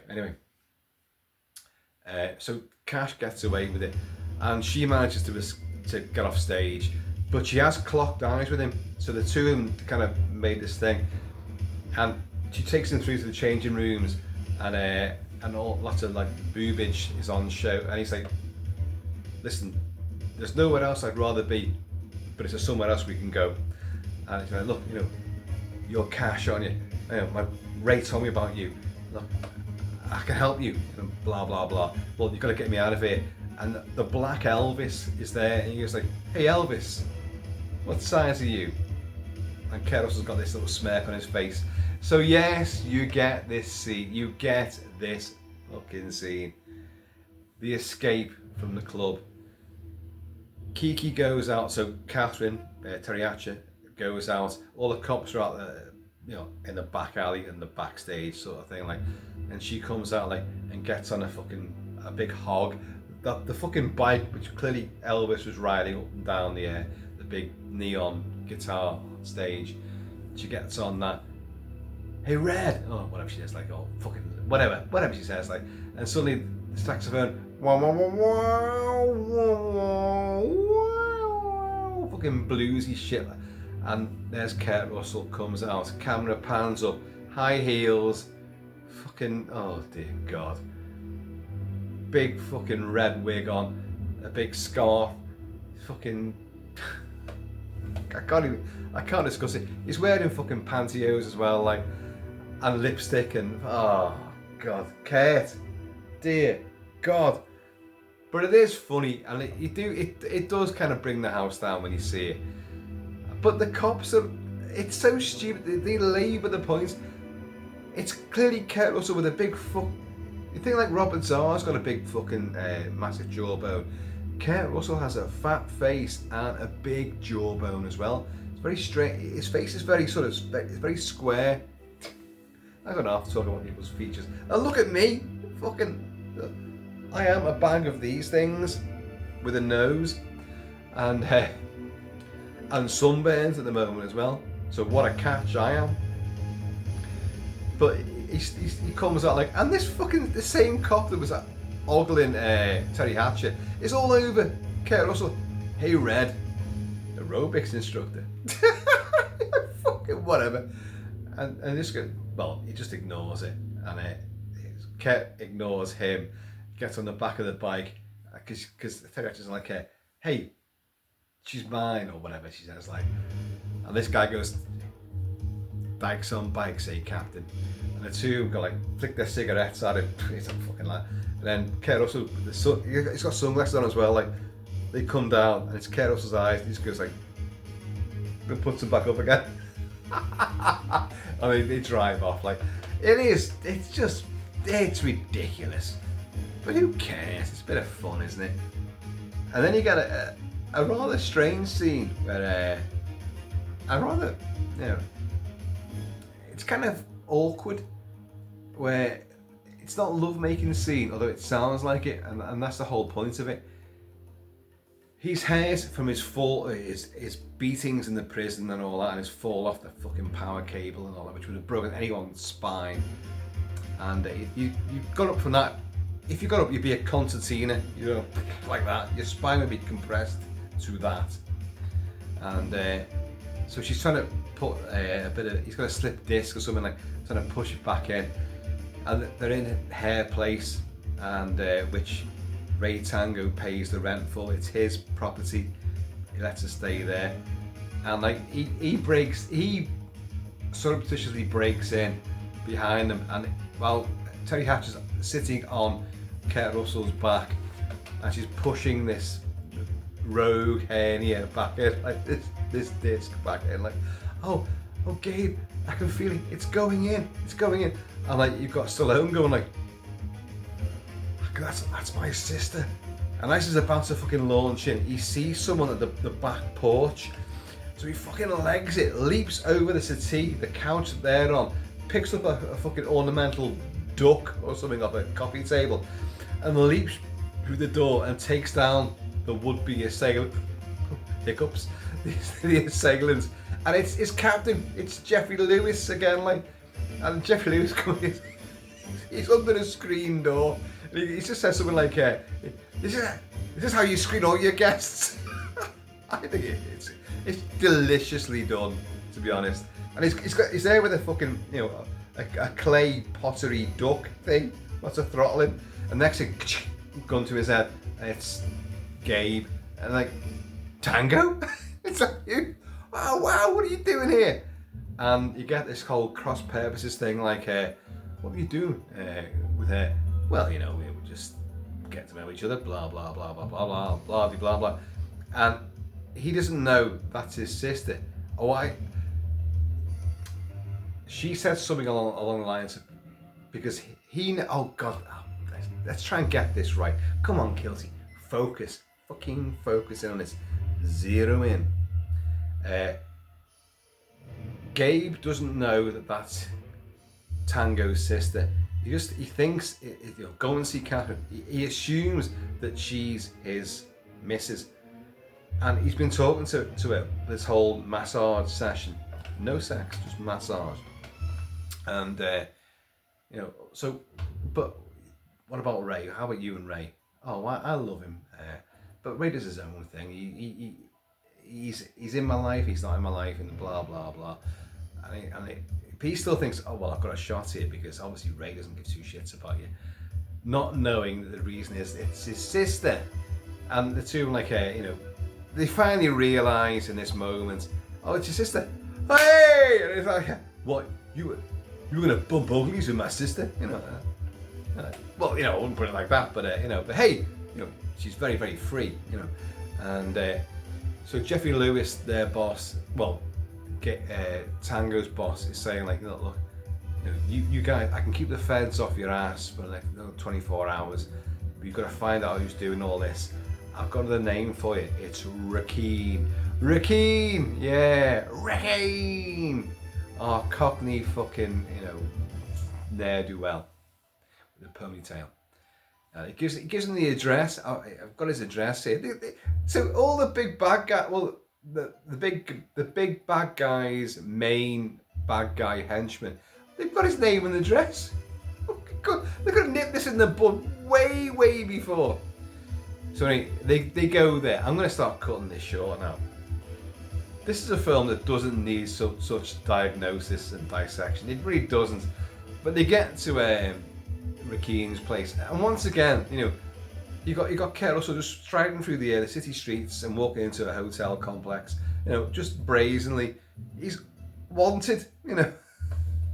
So anyway, they get there, and Kurt Russell breaks in. He has a 7.62 bullet, which somehow you twist it around. Obviously, Owen, Michael J. Pollard, gave him this, and he can pick a lock with it.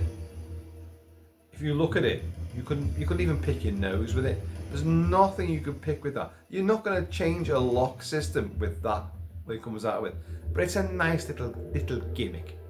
So he gets in there, but Rakeen's waiting there for him. Ha! Puts a gun to his head. It's like, oh shit, you know. So he has to give him his gun. But Stallone's behind him. Stallone with a gun to his head. You know, shame. Ponytails are so out this year, as he's fucking swishing the ponytail with his gun barrel. And like, they take him up to the rooftop and they dangle him over. And again, you've got a plan A and plan B thing. Oh, Christ. So there's a cut scene here. As I said before, a lot of cut scenes. Rakeen suddenly, after being led from his room in the hotel, or the apartment complex, suddenly has blood dripping from his nose and his mouth's been mashed in. Well, so there's been something's happened. Whether you're meant to have seen that or not, I don't know. But it's a bit of a jarring sort of image leap. Hello, small cat has just arrived. Oh, hello, love. Hello. Do you want to jump up here? Oh, you can hear it trilling away there. Anyway, they're dangling upside down, and they give us the name of your boss and all that. Like, oh, you're going to England in a fucking baggie. And he's like, piss off, you wanker! Piss off, arsehole! I like this. The fucking view's lovely. You know, he's giving it fucking loads. Well, plan A's out then. What about plan B then? You know, yeah. Screw you, tosser! You fucking wanker! Yeah. Drop me on my head. I don't care. Go on, do it. I don't give a toss. You fucking wanker. Oh, it goes on, and it's brilliant. Piss off, arsehole. It's just superb. Doesn't work anyway, so they have to bring him back up top, like, and they've got him against some fucking pylon on the roof, and they've got grenades.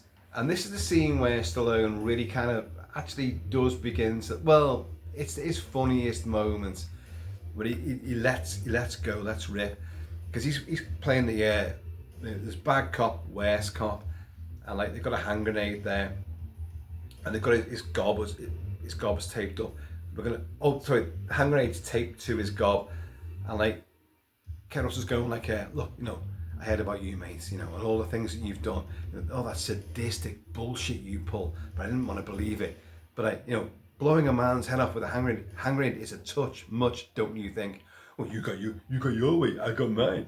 And like, you know, if you want to get sticky, get back, Jack, and all this kind of stuff, like, and like, Kurt Russell's going like, look, you know, oh, Rakeen, you fucking blown it, man, because this guy, he's a Section 8. I can't control him. He's off the rails. You know, you're on your own now. You had your chance. You should have done this.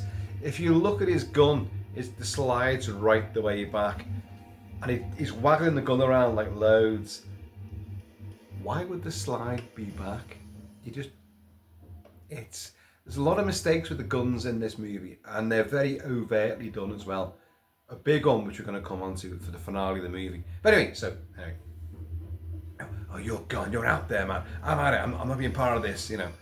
Anyway, so Rakeen's like, they take his gun, like, so they pull it back. Go on, give me the name, man, give me the name. They've been pulling the pin out this grenade as well, like, it's like, Perez, the guy's name's Perez, you know. He has a place out in the fucking desert and fucking whatever, like. There's also moments where it's like, do you think he's telling the truth? Well, I don't know. It's not raining, but he's standing in the puddle. And like Stallone looks like, like that. But you do see the floor and there's no puddle there. So he hadn't pissed himself at all.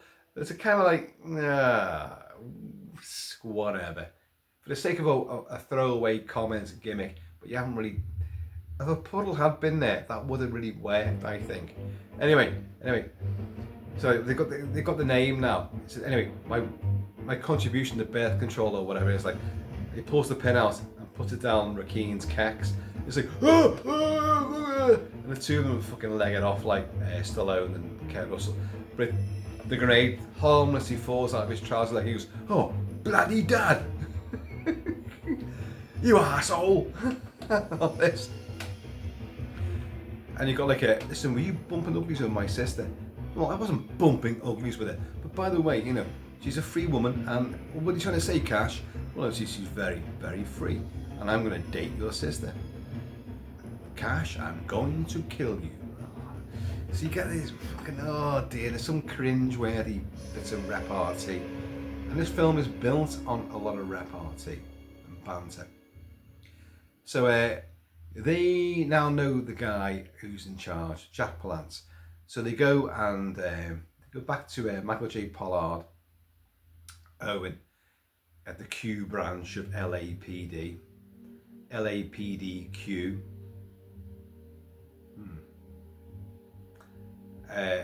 And he's got the RV from hell.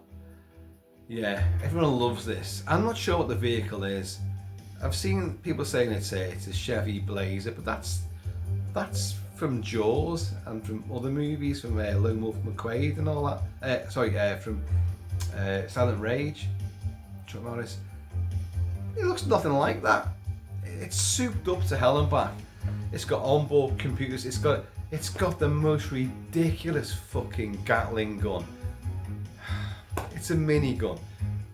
Bolted. You know, look, imagine this fucking thing here. Imagine this.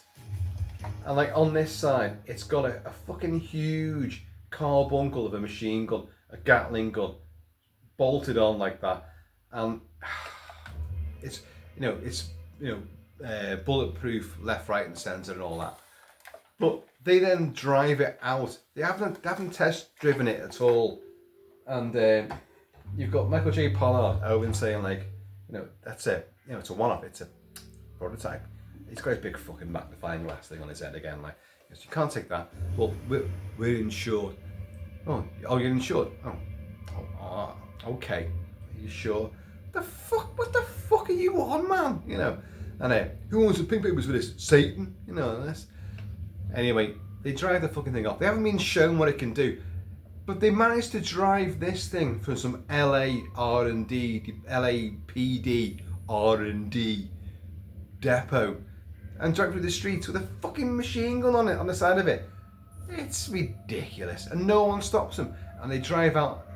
They haven't even been shown the onboard computer, but they managed to like fucking drive this thing, and suddenly you've got like a TV screen on the dashboard of Michael J. Pollard saying, "Well, Cash, this place it's an old abandoned airfield, but if you get through the perimeter, you'll find us at a building which is like, you know, a mile in or whatever. Like, what kind of defense have they got? Like, I don't know, Cash. You know, oh fucking whatever."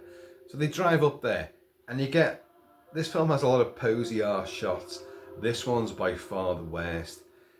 You get out the fucking vehicle on a ridge to overlook this airfield with the perimeter fencing and all that, and the big sort of compound. And Stallone, I will say right now, Stallone does posy shots really, really well. You know, like posy shots, just like, you know, just like a look, and the image will hang on it for a second or two longer than necessary because he's looking cool. Now, Kurt Russell is uber cool, but in this film he has a few shots where they linger too long and it really doesn't work, and it doesn't work here. There's the two of them squat down and they've got binoculars to observe, so Stallone hops down like and does his thing like, and then Kurt Russell hops down in his white sweatshirt thing again, like sort of like a little flap away sort of I don't know, bit down here. Exposey bit here. I don't know what the fucking terminology is. And he squats down like and does this thing with his hair all fucking flouncy. And I love Kurt Russell. He's not a good looking guy. I don't care what anyone says, he's not a good looking guy. He's got that big fucking square squashed fucking weird face and all that. Anyway. And he does this thing and you can tell they've kept the camera like that. He's a heartthrob. Let's keep the camera on him for a little bit longer. And I don't like, I really don't like it. I'm like, oh, it's embarrassing. Oh, cut. Oh, you're still showing it. Oh, fuck off. Anyway, another little chat, and they say like another little chat. You know, like I'm still gonna bop your fucking sister, and all like Cash. You know, listen, she's my sister, and all that. Like, listen, you're a good cop, and you're the best cop I've ever known. They fucking hate each other to begin with, and you know, just wanted to know if you don't make it back, you know, you're the best. You know, and you know, I just wanted to know that if you don't make it back, I'm still gonna shag your sister, basically. Right. Anyway, let's go. So we're gonna go on 1, 2, 3, right? So they fucking launch in. Oh, they've got a turbo thrust in this fucking vehicle as well. A turbo thrust. And he says, what is that? This is Stallone. Stallone goes, what does that do? No, you don't want to know. Well, okay, whatever. You know, let's just go anyway. And he says to Kurt Russell, is Owen relation to you? Kurt Russell's like, you might be. But you've got this computer screen, which they didn't get told about at all. They just fucking drove the thing out. They met it. And within 3 seconds, they'd gone on board and driven the fucking thing out, like. But you've got like, he's got like a Michael J. Pollard's face, Owen's face on the screen. Right, you're coming up on the security fence now. Is it reinforced? Don't know, Cash, don't know. What kind of security got? I don't know, Cash, but once you get in there, like, you know, don't put a scratch on this thing. Oh, don't worry, we're gonna look after it like a baby and all this thing. And they fucking blast through this thing on a turbo thrust thing. Woof, right through. And this sequence is the semi-finale action scene. Big car frenzy, the Bigfoot, those big monster truck things are used. Lots of vehicles. It's this sequence, it's this, music's playing, and it's cut to fuck. It doesn't make any sense at all. They drive in there and it's like a quarry.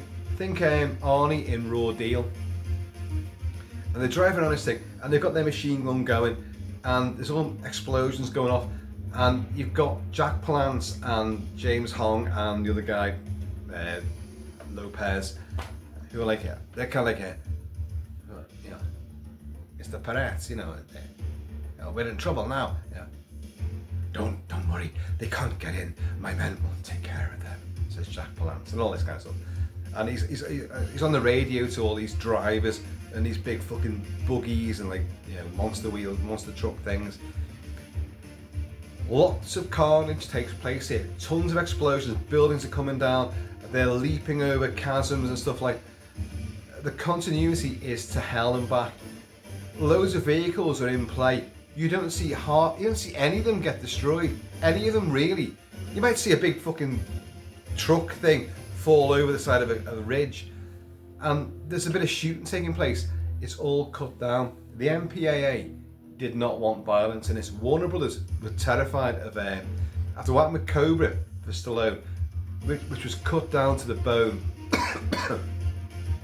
They didn't want a repeat of that, so they trimmed back all the violence. They filmed a lot more gory scenes, a lot more deaths and killings aplenty, and this scene is the one that really had loads and loads of it. But it's all taken down. You see nothing basically. It's dead, disjointed. You can't work out. Hang on, you were driving that way, now you're driving this way. What happened to all the vehicles that were behind you? They've all gone. Well, what the hell? It's a garbage sequence. It sounds great. This music sounds brilliant, and the vehicles are superb. But it makes no coherent sense at all. A bit like me.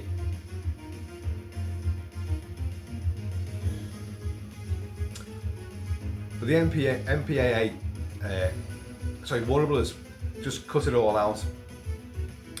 So anyway, they get squashed in by two fucking vehicles, and you've got like Owen on the TV screen. You know, what's happening? Why are you guys not talking to me anymore? You're not in any trouble, are you? You're not going to put a dent in this thing, are you? Fuck off. Our two guys, they get squashed in. They manage to get out, and they manage to get onto these two big fucking digger truck things, like, and kick the drivers out the way, and then they take over these vehicles and then drive off, leaving the RV from hell crunched up in the middle, and like just Owen's voice bleating in the background. So they've somehow wiped out all this army. They haven't at all.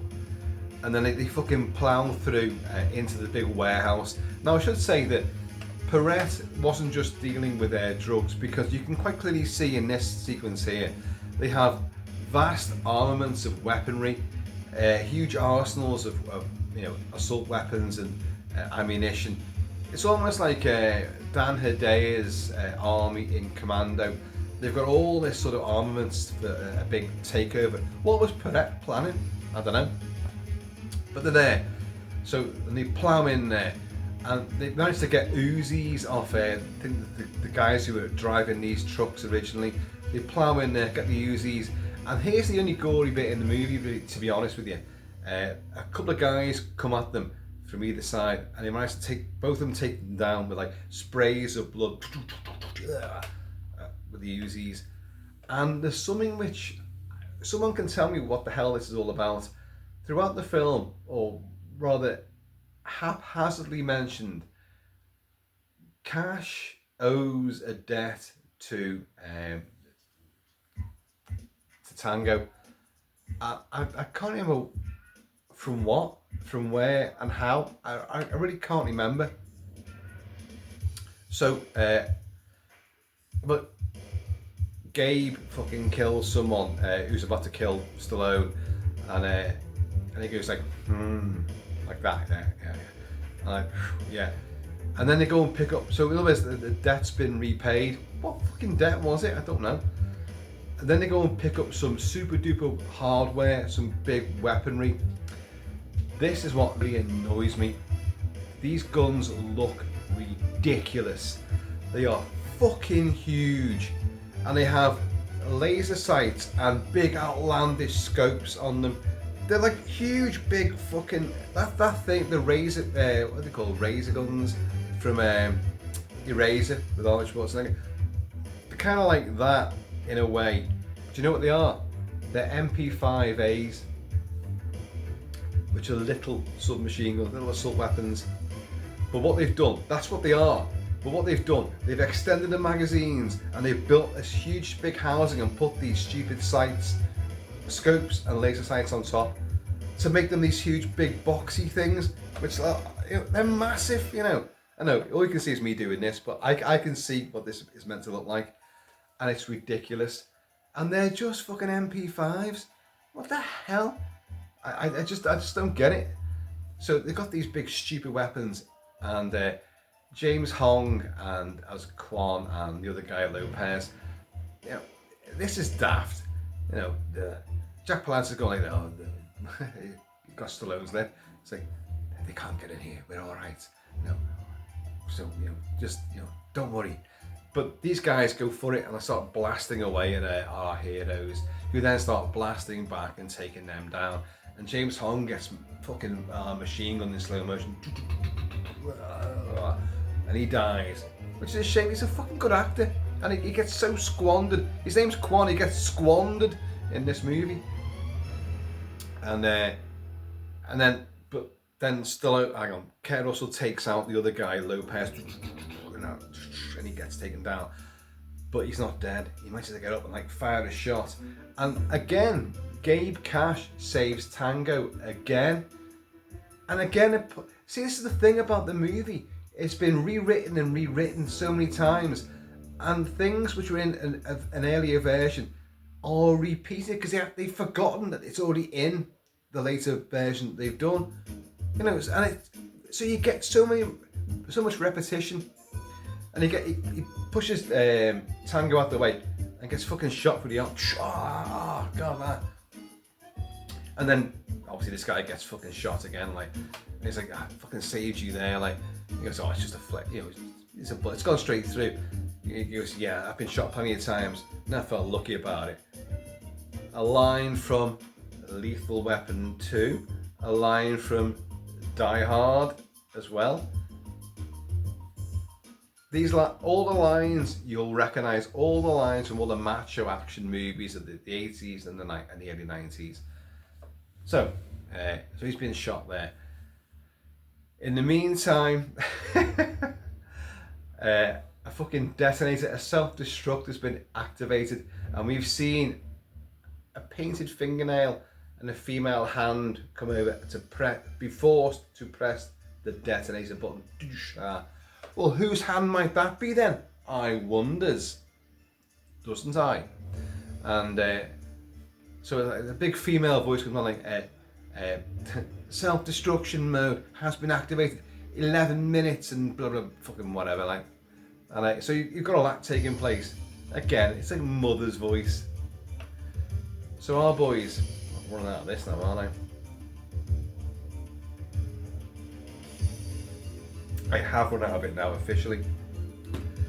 So our boys then storm into the lair of Perret, but they're going to bump straight into Brian James Rakeen again, and his mate Sonny. Did I write Sonny's name down? I must have done. Yeah, Sonny's played by David Lee, who's a stuntman, stunt coordinator, and martial artist. And anyway, so they get out. Our two heroes get fucking outgunned there, and the guns get taken off, and like you're fucked, because we've also got your sister, got your fucking sister here. Now, I'd love you to see me pleasure your sister real slow, but I ain't got fucking time, have I? So he's got a fucking cutthroat razor to her throat and all like. So he throws her to one side. Quite a nasty scene. She gets shoved through a doorway and fucking bounces through it. Oh, it just discarded so much trash. So, you don't know me mate here, but he's been looking forward to smashing your fucking face in, ain't you, Sally? And this is David Lee. So Stallone has to fight David Lee, and Kurt Russell fights Brian James. And this scene, it's not bad. It's pure 80s fight choreography, but trying to be doing something different. What moves are they using, Kilty? Well, fucking naff ones is what they're using, but they do it really, really well. David Lee does these fucking ridiculous, pure Hollywood, pure kung fu high kicks. Whoosh! And his foot's like 20 foot in the air, and he flies through the air. It's more like Inspector Clouseau fighting Kato in the Pink Panther movies than any proper real martial art kind of fight sequence. And this guy's smashing his foot through fucking glass tables and fucking all sorts, like there's shattering stuff everywhere. And then you get this sort of, this guy's got dead long hair, and this Sonny, Stallone's fighting him, getting kicked around, boof, boof, but doing all sort of like, takedowns and like snatch the hand away, and then a fucking stab and the throws, boof, there, and then boof, bang, bang.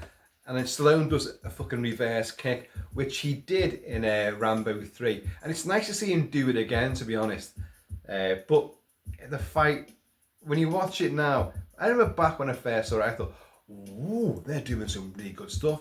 Don't forget, I've done a lot of martial arts, but I hadn't done them back then in my teens when I first saw this movie. So I thought, oh, they're doing some really good moves there. And then when you learn something, you go like, oh shit. They're not very good moves at all. Not very good whatsoever. They're rather showboaty, weird shit, aren't they? It's stuff that couldn't really possibly ever work.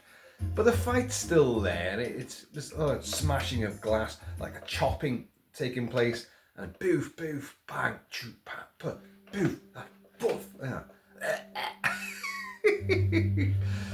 And you got Brian. Stallone takes down Sonny, and then but you've got Brian James fighting Gabe, and this is. Brian James actually does pretty well here. He's been threatening in the prison sequence, take the tongue out and tie it to a window knot and electrocuting them and all this, but then you've seen him getting hung over the fucking side of the building and all that, and supposedly pissing himself in fear. So you kind of like, well, now he's like, ah, and he's got his fucking cutthroat razor, and he's slashing Kurt Russell in the arm, and like that, and they're fucking fighting each other, and headbutt goes in. I think he headbutts Kurt Russell, in fact, I think. Something like that, anyway. But it gets up close and personal, and suddenly, we didn't talk about plan C, did we? Asshole. And like, Kurt's got a fucking hand grenade again, like, flips the fucking, the pin, puts it down his keg, and he's like, you think it's a dud? And it fucking boots him down the stairs.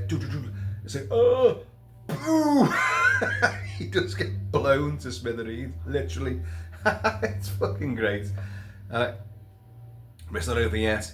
You've got the ticking countdown. Let's get to this. Let's get to this bit.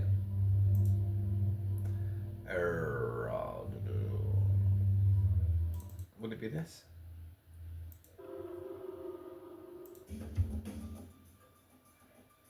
It's somewhere around there.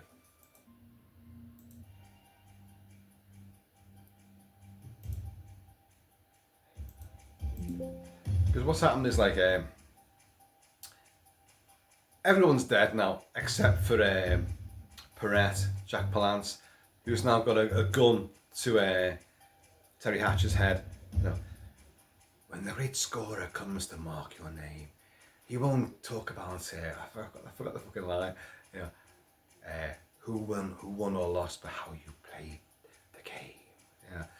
Yeah, he's got the gun to head and all this, like, but he's in a hall of mirrors. Enter the Dragon, of course.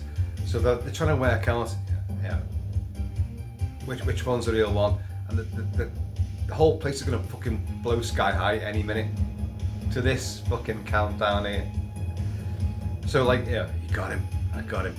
You got a gun. Yeah, I got a gun. So Stallone pulls out a backup gun from his boot.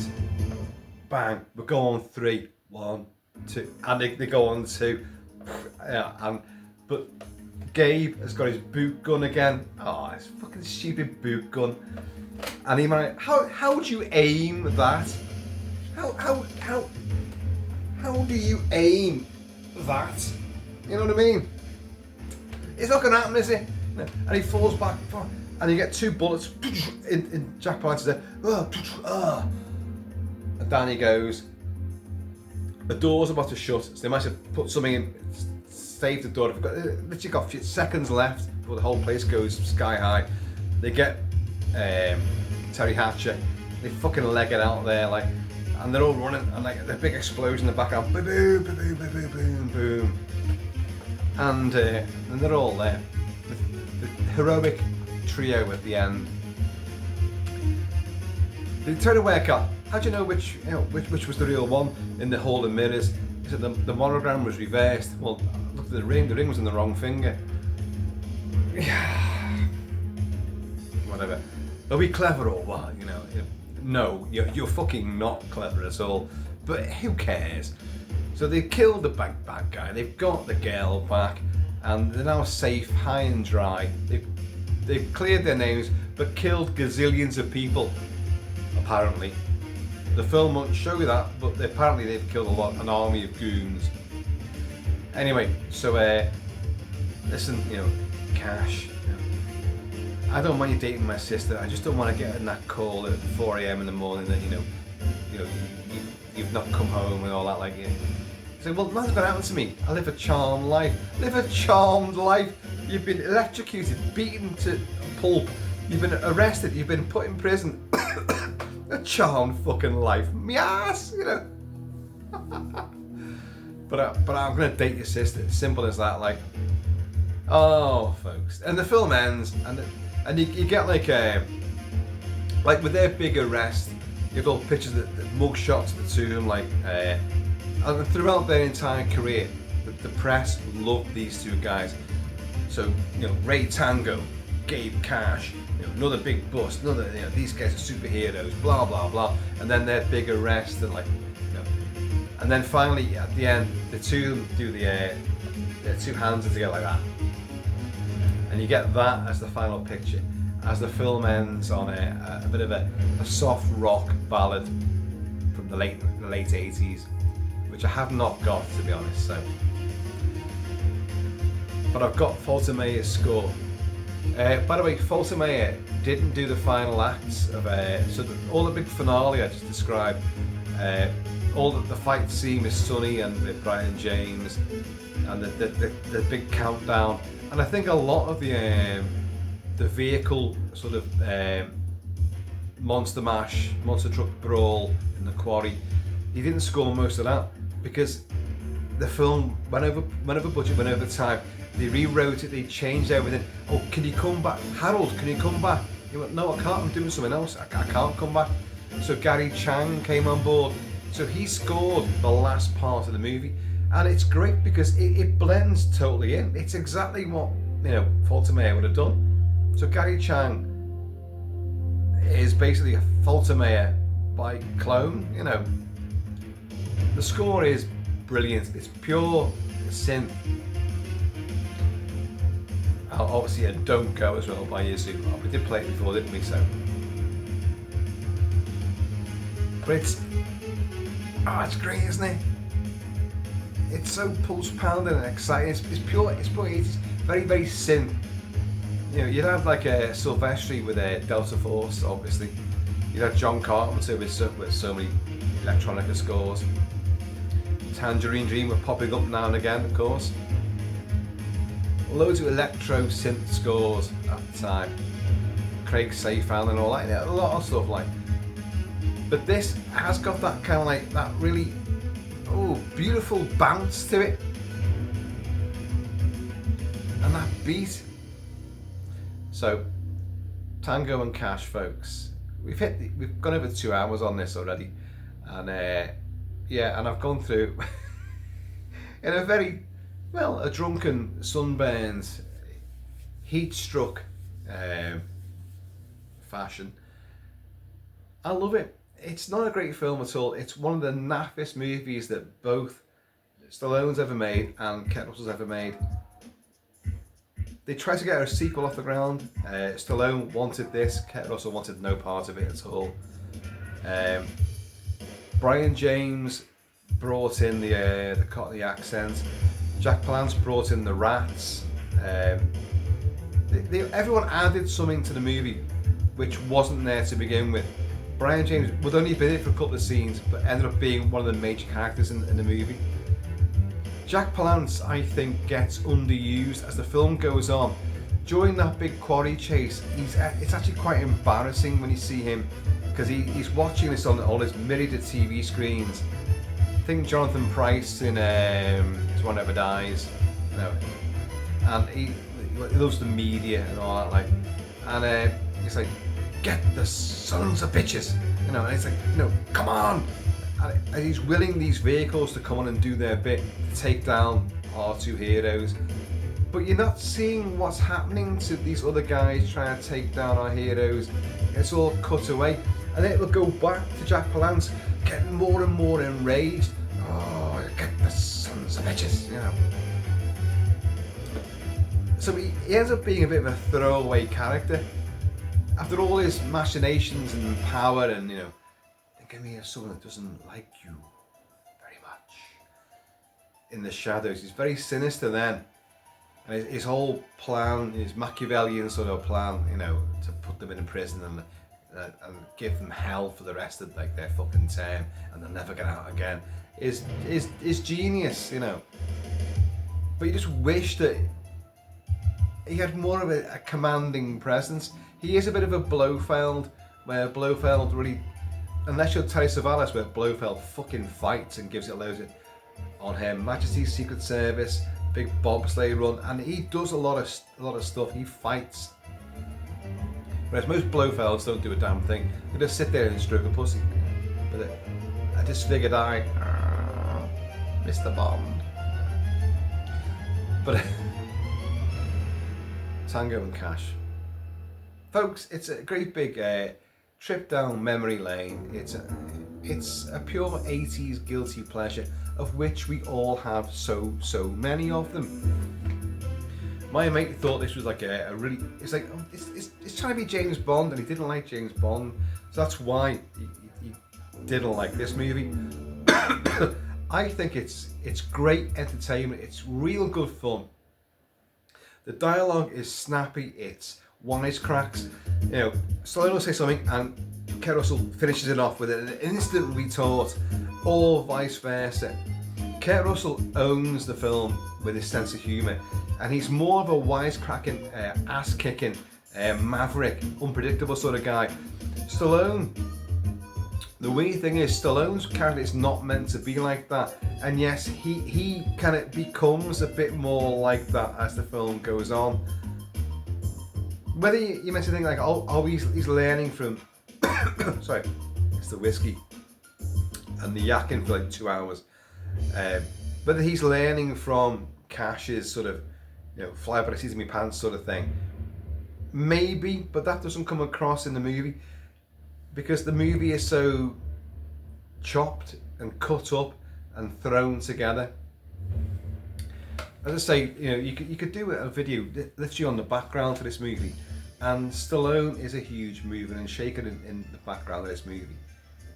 He liked, what's his name again? The guy who did Runaway Train. Andrei Konchalovsky. This guy, this film, you know, no coincidence at all. Perestroika, Glasnost, and this particular filmmaker. This film was huge in two places, Ukraine and Russia. Can you believe that? This film was massive in Russia. Stallone, who they surely can't have liked, you know, and Kurt Russell, who escaped from New York, you know, he flew the Gulf fire over Leningrad, you know, nothing to getting quiet, you know, and so these two guys are both fictionally fought against the Russians and the Soviets. But anyway, but it was massive. Brian James actually said, like, he went to the Ukraine and he was mobbed by people in the Ukraine for this movie. And he was like, I don't get it. Piss off, you wanker. Yeah. You arsehole, you tosser. Yeah. It's so funny to hear him put that accent on. Anyway, folks, I'm knackered, to be honest with you. Tango Cash, well worth it. I don't think it's on 4K yet. It might be ice. If it is, I haven't got it. But I certainly have it on Blue. I had it on VHS. I think I ditched Betamax by the time this came out. Betamax wasn't a thing in '89. Betamax had gone by '89. But yeah, this is a film that even Mrs. KILT-MAN enjoys, believe it or not. And she's like, you know, action movies are. She's not bothered. She likes kitchen sink drama. She likes gritty real life things, which I fucking hate because you live that. I want escapism when I watch a movie. I want escapism. But this is a film that she actually enjoyed as well. But she always laughed about that back-breaking fall off the air when they do the belt shimmy down the electric cables outside the prison, and they do that fucking slow-mo drop, boof, onto the most unyielding surface ever. Another film does it as well, not too long after this, Air America, with Robert Downey Jr. and Mel Gibson, where their plane crashes into the trees and they have to like free themselves from their seats and crash through the windows and land. And again, it's backbreaking. And I think me and Mrs. KILT-MAN both love those two movies and used to laugh hysterically about those two scenes in respective movies because it's so ridiculous. I don't know. Anyway, folks, I am genuinely fucking knackered now. I've been out all day. I even brought some stuff back, as you know. There's a little bit left there.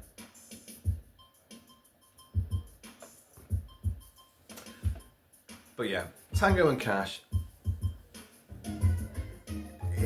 It's nowhere near anywhere the heights of Stallone's movies, and it's certainly nowhere near the heights of Kurt Russell's movies. and yet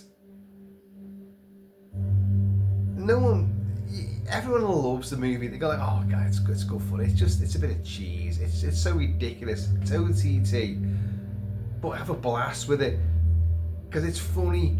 But when you watch it with a view to talking about it and reviewing it, you start noticing all the failures and they've missed a bit out there. They've that bit should have been later on, and oh my god, you've clearly missed an entire section out there, but you've kept bits of it because you've repeated it there, and it's a real examination of a film which is a patchwork quilt of lots of different ideas, lots of different writers. Because don't forget, every single person involved in this movie rewrote their own script. Jack Palance rewrote his own stuff. Brian James rewrote his own stuff. Kurt Russell, Stallone rewrote their own dialogue. Stallone kept rewriting it all the time. So this film, it's thrown together. And as I said earlier, the very fact that you get something as absolutely rip-roaringly entertaining as we do get is a bloody miracle. The film should be an absolute disaster, an absolute failure, but it does hang together, enough to, get on by. Folks, I have been on with Shall Be KILT-MAN, so please, in the meantime, as ever, just adopt a Cockney accent, you wanker, piss off, arsehole. In between time, please keep it kilted, keep it Celtic. I'm going to see you all later.